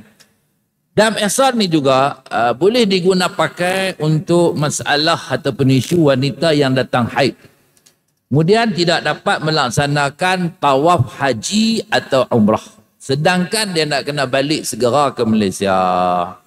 Begitu juga pesakit yang ada penyakit yang kritikal, yang berat, yang kena hantar balik mai ke Malaysia untuk rawatan lanjut. Maksudnya kedua-dua kategori jemaah ini tak selesai haji, tak selesai umrah dia. Kan? Kena balik mai Malaysia. Jadi mereka ni boleh laksanakan dam ihsar. Dam kerana tertahan, tertegah untuk nak menyempurnakan dan melengkapkan ibadat haji dan umrah mereka. Jadi apabila wanita tadi telah suci dan mandi hadas besar, begitu juga pesakit tadi dah sembuh, dia kena pergi pula ke tanah suci Mekah untuk nak selesaikan haji dan umrah dia yang belum selesai. Ini bagi siapa? Bagi haji yang dan umrah yang wajib. Hak kali pertama lah kita. Pertama kali dia buat. Kalau hak sunat tu tak perlu diulangi. Tak perlu i'adah. Ini hak wajib dia kena pergi buat balik. Kan tuan-tuan? Ataupun pergi selesaikan balik tam mana yang belum selesai lagi tu. Jadi cara dia macam mana tuan-tuan nak laksanakan tahlul ihsar ni? Menyembelih seekor kambing dan bercukur dan bergunting. Dia balik mai ke Malaysia ni, dia nak keluar daripada larangan ihram dia, cari kambing seekor yang cukup umur untuk nak buat, macam kita kambing buat korban ataupun kambing buat akikah tu. Dia tak boleh pergi cari kambing nangun-nangun itu, tak boleh. Dia kena ambil kambing yang cukup syarat dia tuan-tuan. Dia pun sembelih dengan niat tahallul daripada nusukku, daripada inilah hajiku ataupun umrahku, dan kemudian dia pun bercukur bergunting, maka dia keluarlah daripada larangan ihram tu. Ataupun dia tak mampu nak buat lagu tu, dia kena beli makanan dengan nilai seekor kambing tadi ni dan dibahagikan kepada fakir miskin di tempat tahallul tu. Tempat tu lah, macam kata kalau kata dia balik mai ke Malaysia, dia kena agih pada fakir miskin yang duduk di Malaysia ni. Lalu di kampung dia lah. Dia di tempat tu tuan-tuan. Okey. Jika tak mampu juga, dia kena puasa lah seberapa bilangan cupak hari yang dapat dikira, dibeli dengan nilai seekor kambing. Ini dipanggil dam ihsar, kerana tertegah, terhalang untuk nak melengkapkan rukun-rukun haji ataupun rukun-rukun umrah dah. Itu. Baik, selesai tuan-tuan. Dah lagi 25 minit insya-Allah. Okey, kita buka soalan sekali lagi insya-Allah. Ya saya. Sebelum tahlul awal, haji pasat. Selepas tahlul awal, haji dia tak pasat, tapi dia kena bayar dam macam tadi tu. Yang tadi. Allah. Habis dah. Terlajak lah tuan-tuan. Ni. Dia kena apa? Dia kena bayar dam ni tadi ni. Yang apa? Ni yang... Ini. Dia boleh pilih lah. Nak bayar. Kalau kita 60 rial lah. Ataupun nak sembelih seekor kambing pun boleh, ataupun 60 rial tadi kan, nak orang bagi miskin, ataupun nak puasa 3 hari. Itu ya dah. Itu kadar dia, boleh pilih. Ini maksudnya dah dapat tahlul awal lah. Dia bersetubuh dengan isteri dia selepas tahlul awal. Mana duduk di Mina lagi lah kot. Dia bermalam dengan isteri dia pula. Gitu. Jadi maksudnya dia boleh pilih mana-mana daripada salah satu daripada jenis ni lah. Nak boleh seekor kambing pun boleh, ataupun nak bayar 60 rial untuk 6 orang fakir miskin tadi ni, kita kata 60 rial lah. Kalau sekiranya satu cupak tu 5 rial, kalau 6 rial, kena kali balik lah. Kan? 12 kali berapa? Kali 6. Gitu. No? Kalau 6 rial lah. Ataupun dia nak puasa 3 hari. Gitu. Okey, tuan-tuan. Kita nak masuk tajuk yang apa? Inilah yang wajib haji yang ketiga. Tadi wajib haji yang kedua tu. Larangan dalam ihram dan juga ada kaitan dengan pembayaran dam, tuan-tuan. Okey, ada soalan lagi tak? Ya, saya.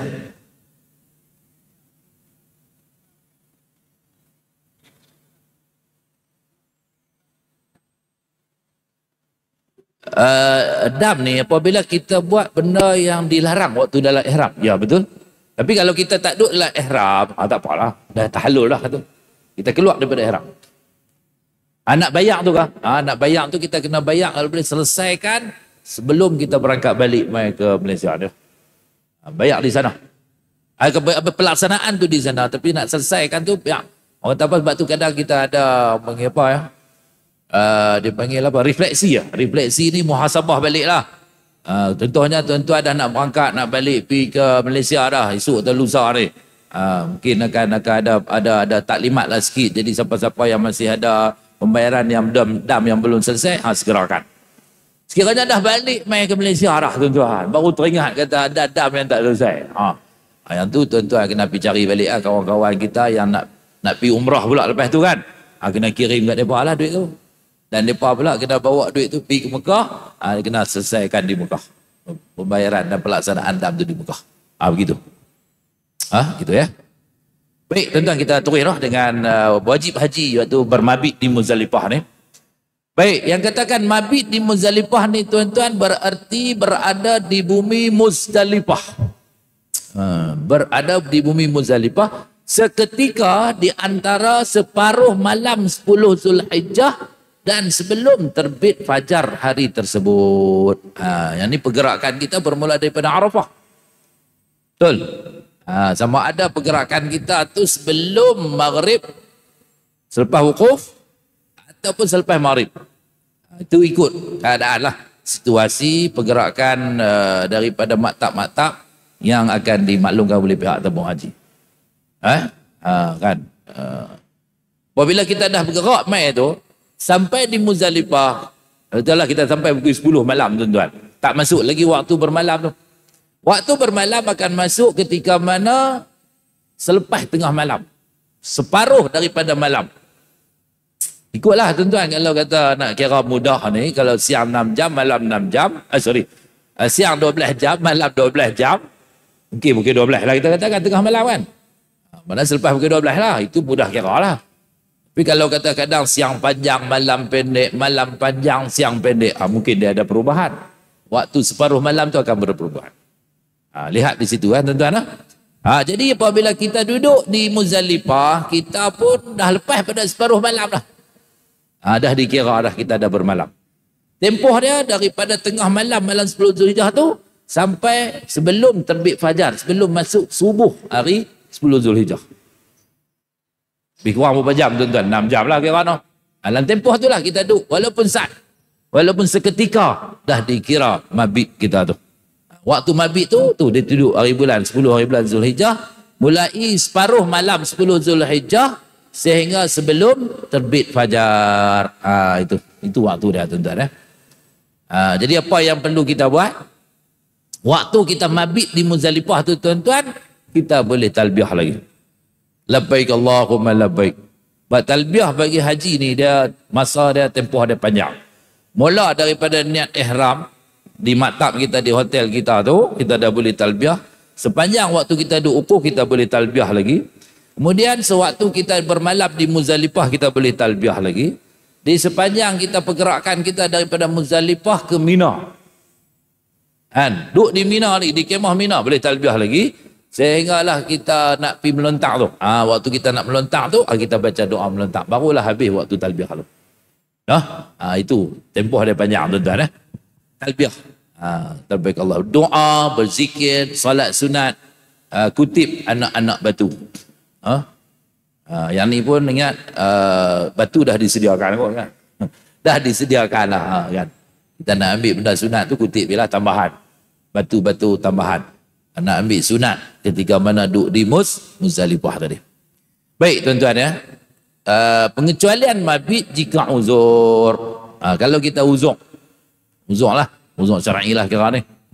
Takut terancam keselamatan diri dan harta. Kita bimbang. Kalau ada orang nak main curi harta kita ke, nak rompak harta benda kita ke, ataupun keselamatan diri kita tak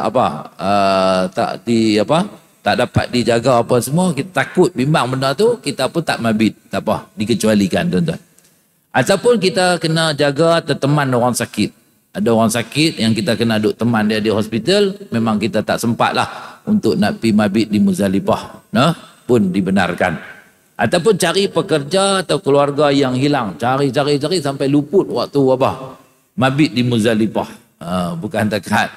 Orang kata apa, dia lepas wukuf tu dia kena pergi cari adik-beradik dia yang hilang. Kan? Cari sampai pagi esok pun tak jumpa lagi. Mabit dah lepas lah. Tak apa tuan-tuan. Dibenarkan. Pasal ada penguzuran. Ataupun berpenyakit. Atau bersukar bermalam dah, dia ni memang ada penyakit dan dia tak boleh nak bermalam. Dia kena balik duduk di hospital ataupun di mana, di pusat kesihatan dan sebagainya. Dia tak boleh bermalam kerana sakit dia, kerana ada masyaqqah pada dia, juga dibenarkan, dikecualikan daripada bermabit. Dan yang kelima, terpaksa mukrah, seperti ditinggalkan kenderaan. Dia tunggu-tunggu tengok bah dah pirah dalam kaki, nampak jam teruk kan. Jadi dia pun tak dan sampai di Muzdalifah itu dalam tempoh yang tertentu, yang waktu mabit tu, dia pun dibenarkan juga lah tuan-tuan. Tak ada orang nak bawa dia. Jadi jika meninggalkan mabit di Muzdalifah tanpa uzur syar'i adalah berdosa dan diwajibkan dam tertib dan takdir yang tadilah. Tak mabit tadi ni, dia kena bayar dam lah. Begitu tuan-tuan ya. Jadi saya kira ada lagi, ada kesimpulan dah lah. Dah masuk kesimpulan dah tuan-tuan. Okey, dah soalan lagi lah sebelum kita nak simpul ni, nak rumuskan apa yang kita bincang hari ni. Masa masih ada lagi tuan-tuan, insya-Allah. Jadi kesimpulan dia, niat ihram perlu dilakukan pada masa dan tempat tertentu. Miqat tadilah, miqat zamani, miqat makani. Kena tahu tu tempat. Bila masa kita nak niat dan tempat mana yang kita nak niat. Dan niat tu pula boleh tuan-tuan sebelum atau semasa kita berada di tempat tersebut. Boleh. Sebelum sampai Qurnul Manazil kita dah niat dah. Boleh tak? Boleh.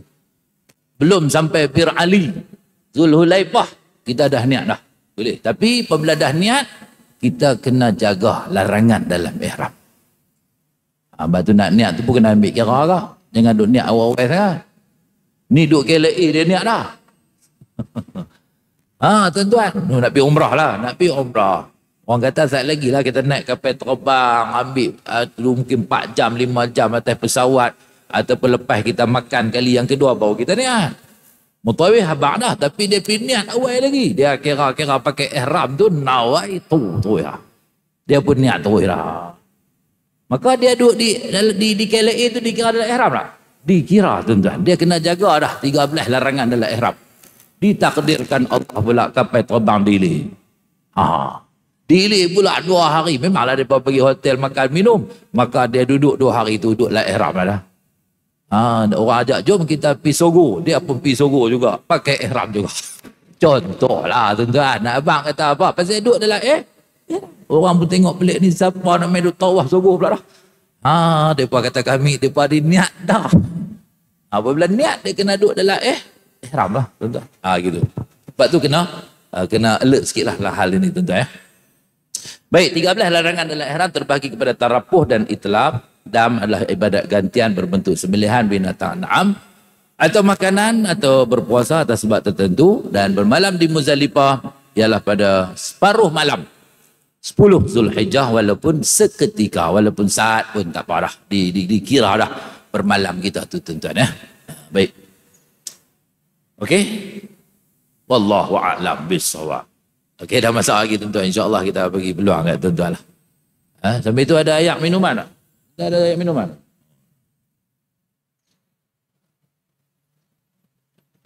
Ayak minuman ni SPRM nya ni.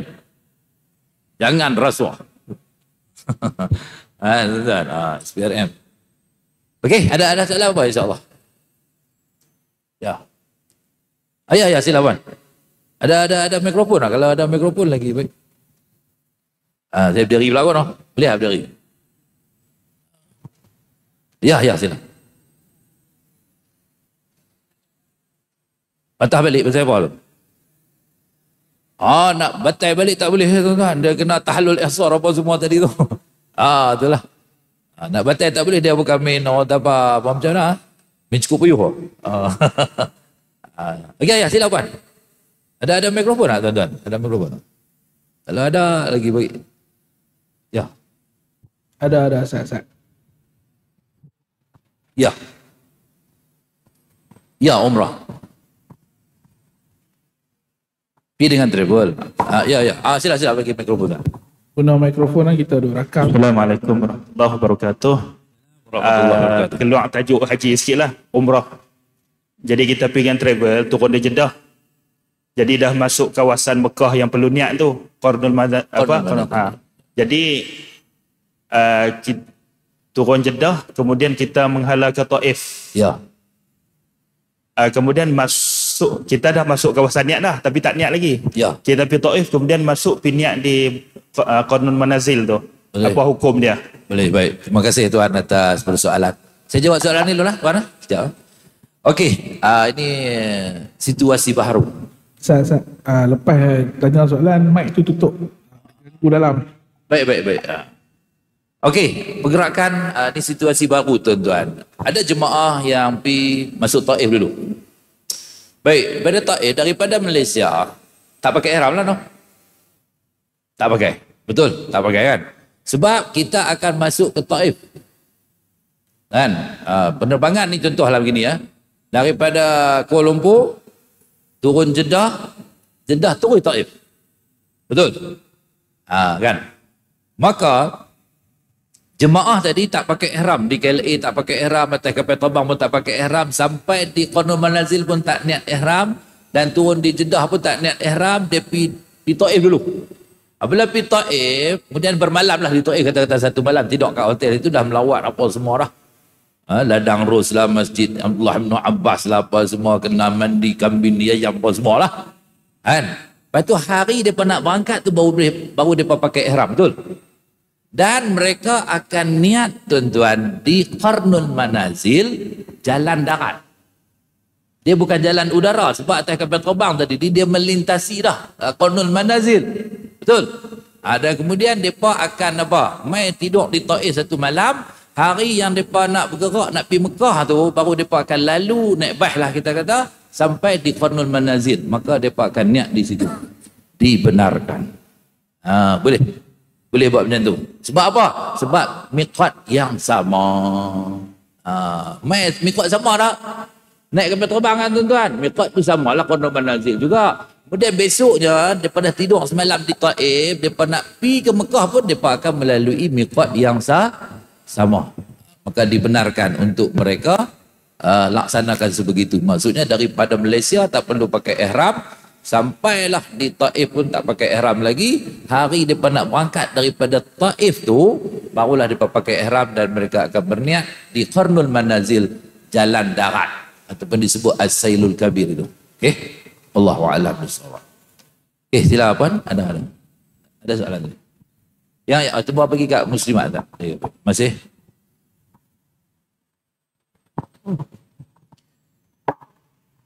Okey, silakan. Sila muslimat tu. Kita bagi laluan.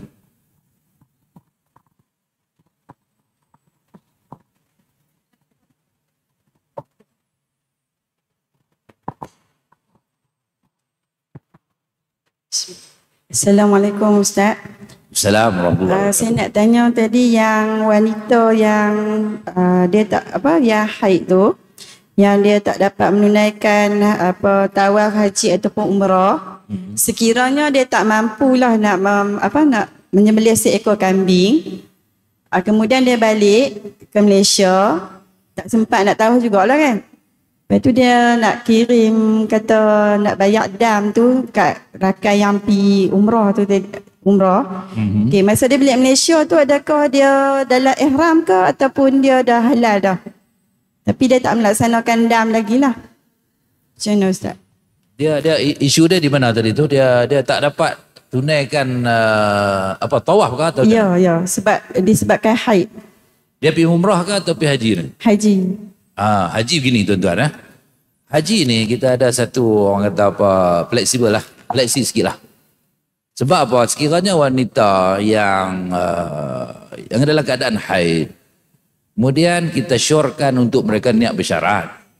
Ada satu lagi dia punya penyelesaian, solution kepada permasalahan ni.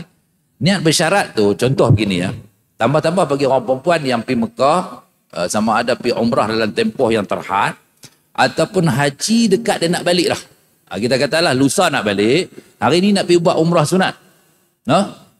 Jadi waktu itu dia berniat begini. Niat nama dia niat bersyarat. Akan ada tajuk ni tuan-tuan, tajuk niat bersyarat tu. Jadi niat dia begini lah, sahaja aku mengerjakan umrah dan berihram dengannya karena Allah Ta'ala. Dan sekiranya aku kedatangan haid sehingga tarikh aku pulang, maka jadi halal lah aku. Gitu. Itu satu cara. Itu maksudnya dia apabila dia niat ihram, contohlah kalau dia nak buat nak buat umrah tu, dia pergi Tanaim lah, kita paling dekat 5 km, dia pun niat di Tanaim sebegitu. 2 hari lagi nak balik ni, maka dia balik mai nak pergi tawaf tu, ditakdirkan Allah kedatangan haid, maka dia tak boleh lah tawaf kan, betul tak? Tak boleh tawaf. Dia tak boleh tawaf, maka dia pun tunggulah, besok pun masih haid lagi, lusa pun masih haid lagi, kemudian hari tu dia nak balik lah. Dia pun bersiap nak balik dah lah. Nak tawaf wada' tak boleh, nak tawaf umrah pun tak boleh lah. Tak apalah, tawaf wada' tu memang dikecualikan bagi orang perempuan yang kedatangan haid. Tu, haid yang tadi tu. Haid yang tadi tu dia terikat dengan niat bersyarat dia. Maka dia pun pergi ke airport, kan? Dah siap semua naik kapal terbang sampai Malaysia. Haid tu masih ada. Automatik pada waktu tu dia jadi halal. Sehingga tarikh aku pulang. Kena tambah hak tu semualah. Itu niat bersyarat, nak selesaikan masalah tu tak perlu lagi kepada halul ihsar dan sebagainya, kan? Sebab apa? Dia dah menggunakan kaedah niat bersyarat. Itu boleh kita gunakan dalam tempoh waktu yang kita laksanakan umrah, dekat dah kita nak balik daripada daripada Mekah nak balik pergi ke Malaysia lah. Itulah. Kita niat bersyarat, kita disyorkan untuk niat bersyarat. Ataupun bagi jemaah umrah yang pergi dalam tempoh 5 hari ke ataupun 6 hari ke pun kita syorkan wanita-wanita ni niat bersyarat. Niat bersyarat dah macam tadilah tu. Kan? Jika sekiranya aku kedatangan haid dan haid aku ini berterusan sampai hari aku balik, maka jadi halal lah aku. Tunggu, haid dia tak habis juga, maka dia pun balik mai ke Malaysia. Automatik dah dia jadi halal. Keluar terus daripada larangan ihram. Maknanya apa? Dia tak dapat umrah lah. Umrah tak dapat kan tu. Tak dapat lah pasal tak selesai rukun. Tapi niat dia itu dia hapus kira dengan adanya niat bersyarat. Baik, itu soalannya noh. Yang tadi macam tu kah? Soalan macam tu kah? Macam tu lah. Gunakan kaedah niat bersyarat. Ataupun satu lagi begini. Bagi jemaah haji lah, tempoh masa dia agak panjang kan. 20 hari ataupun 25 hari di Mekah. Ataupun yang pi akhir ni dia akan masuk Mekah dulu, kemudian baru dia pi Madinah. Kalau yang pi awal dia masuk Madinah dulu, kemudian masuk Mekah. Baik, kemudian dia pi niat biasa, tak niat bersyarat. Tuan-tuan, nawaitul umrata wa ahramtu biha lillahi ta'ala. Pi ke Tanaim ataupun Ja'ranah ataupun Hudaybiyah dia niat. Balik mai dia tak boleh nak nak tawaf lah pasal kedatangan haid. Dia kena tunggu, tapi dia nak kena balik dah.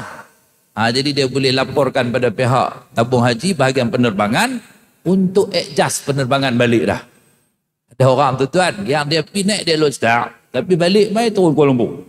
Saya tanya Pak Haji pasal apa Haji? Dia kata isteri kedatangan haid, jadi kena lanjut di seminggu, penerbangan pun bertukar lah.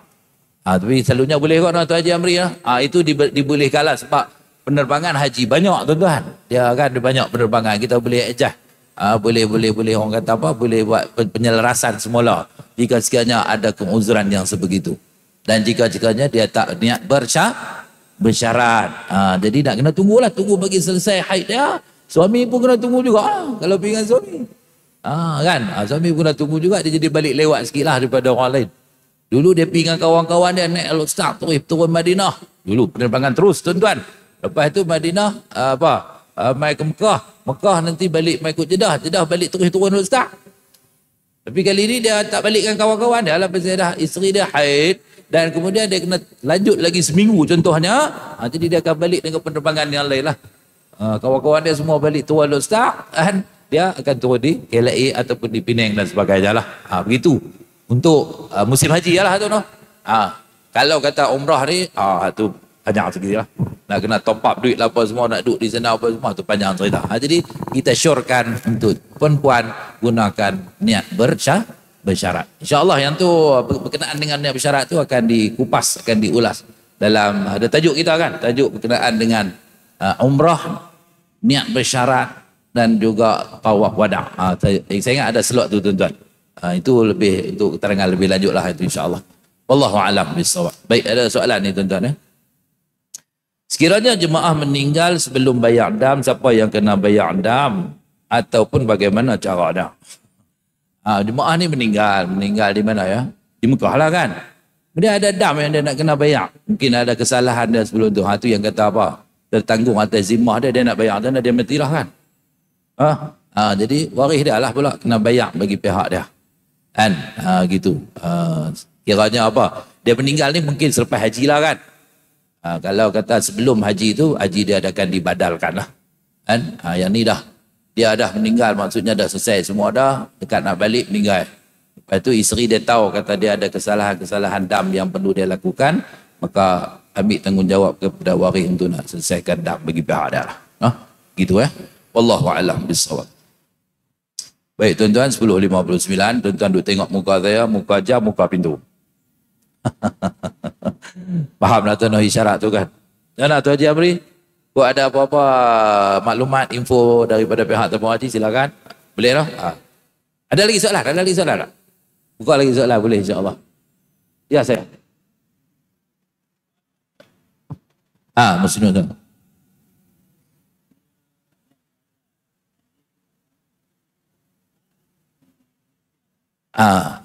Yang persoalan tu lah saya katakan tadi, kalau sekiranya dia tak nak bersyarat, kemudian dia memang kena balik lah kan, dah tarikh dah ada main lah. Dia memang dalam ihram lagi. Sepanjang daripada Mekah mai ke Malaysia dalam ihram, maka nak keluar daripada ihram, dia kena laksanakan tahallul ihsar yang tadi yang kita sebut tadi ni.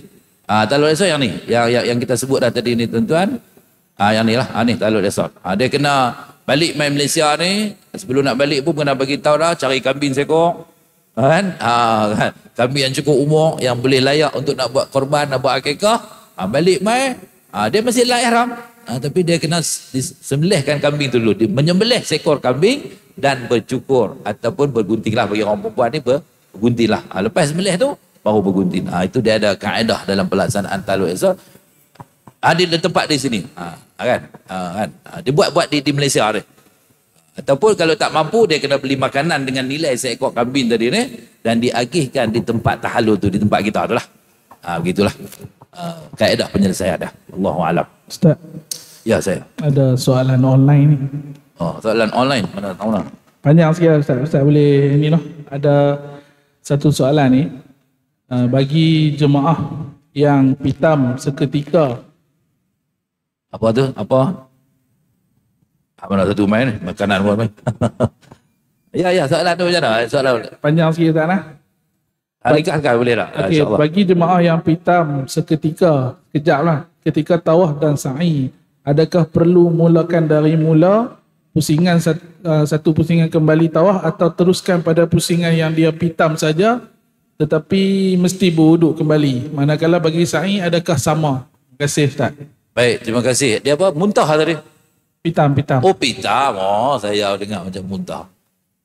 Pitam muntah ke apa semua kan. Pitam ni maksudnya dia rebah lah, tak sedap lah no. Betul tak? Tengah-tengah duduk tawaf tu dia pitam. Jadi dia pitam, dia tak sedar lah. Apabila dia sedar balik tu, dia tengok duduk di hotel lah. Ataupun duduk bilik penginapan ke, ataupun dia pergi usung letak di mana-mana tempat lah. Jadi dia tahu tak tempat dia pitam tadi. Kan? Macam contoh lah kan. Berdiri sikit. Contoh dia apa? Dia duduk tawaf ni, tawaf ke bawah. Lepas tu dia tak sedar. Maknanya apa? Pusingan yang kelima contoh, ataupun pusingan 5,5. Jadi dia dah tawaf 5,5 pusingan. Jadi dia pitam tu pada pusingan yang 5,5 tu. Jadi apabila dia sedar balik tuan-tuan, dia apa? Ambil wuduk apa semua, dia nak mula balik lah kan, tawaf dia tu. Jadi dia nak mula di mana? Tang mana dia pitam tu? Dia pun cari tempat tak jumpa dah. Dia pun tak sedar lah waktu tu. Maka disyorkan untuk dia memulakan pusingan tawaf dia ialah di sudut Hajarul Aswad. Mula balik di situ.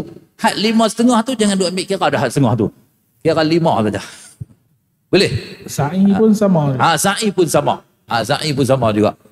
Dia kena apa? Ambil balik. Kalau kata dia pitam antara Safa dengan Marwah, tadi pusingan berapa? Kalau 4,5, dia kena kira 4 sajalah. Patah balik sama ada Safa ataupun Marwah. Ikut pusingan dia tu. Ambil balik di tempat dia tu. Kita mula di Safa contohlah. Safa nak mai ke Marwah. Kira satu kan, betul? Itu yang dah tuan-tuan belajar pada apa? Pada pertemuan yang lalu berkenaan dengan apa tu sa'i kan. Jadi kita sa'i kan Safa Marwah. Kita kata baru separuh daripada apa? Separuh daripada Safa tu saja. Tak sampai Marwah lagi pun untuk pusingan pertama ni. Kan? Dia rebah lah tu. Jadi depa pun usung dia, pi rawat dia, pi apa pocik-pocik ayak apa semua nukut ni. Kemudian dia pun sedar balik. Depa kata hang baru separuh. Lepas tu nak kira macam mana ni? Dia kata kalau ikut tu dia boleh mula balik tempat dia pitam tadi. Dia cari tempat tu tak jumpa dah. Maka kita syorkan untuk dia mula balik di Safa. Jangan kira lagi yang separuh tu lah. Mula balik tempat Safa itu lebih meyakinkan kita dan lebih orang kata apa?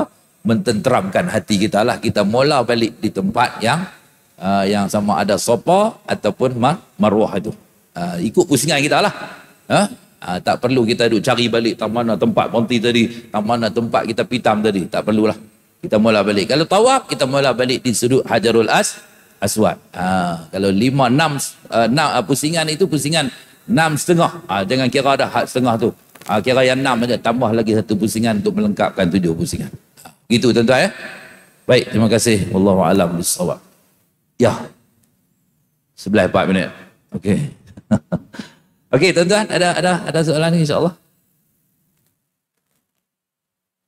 Ada ke? Semua pakai tengok muka dah. Kan? Baik. Sila pada Tuan Haji Amri ada apa-apa info insya-Allah. Silakan. Bismillahirrahmanirrahim. Allahumma salli ala sayyidina wa ala sayyidina. Terima kasih Tuan Haji Ustaz Lutfi Amir. Okay, assalamualaikum semua. Okey, saya nak tekankan dekat sini adalah penggunaan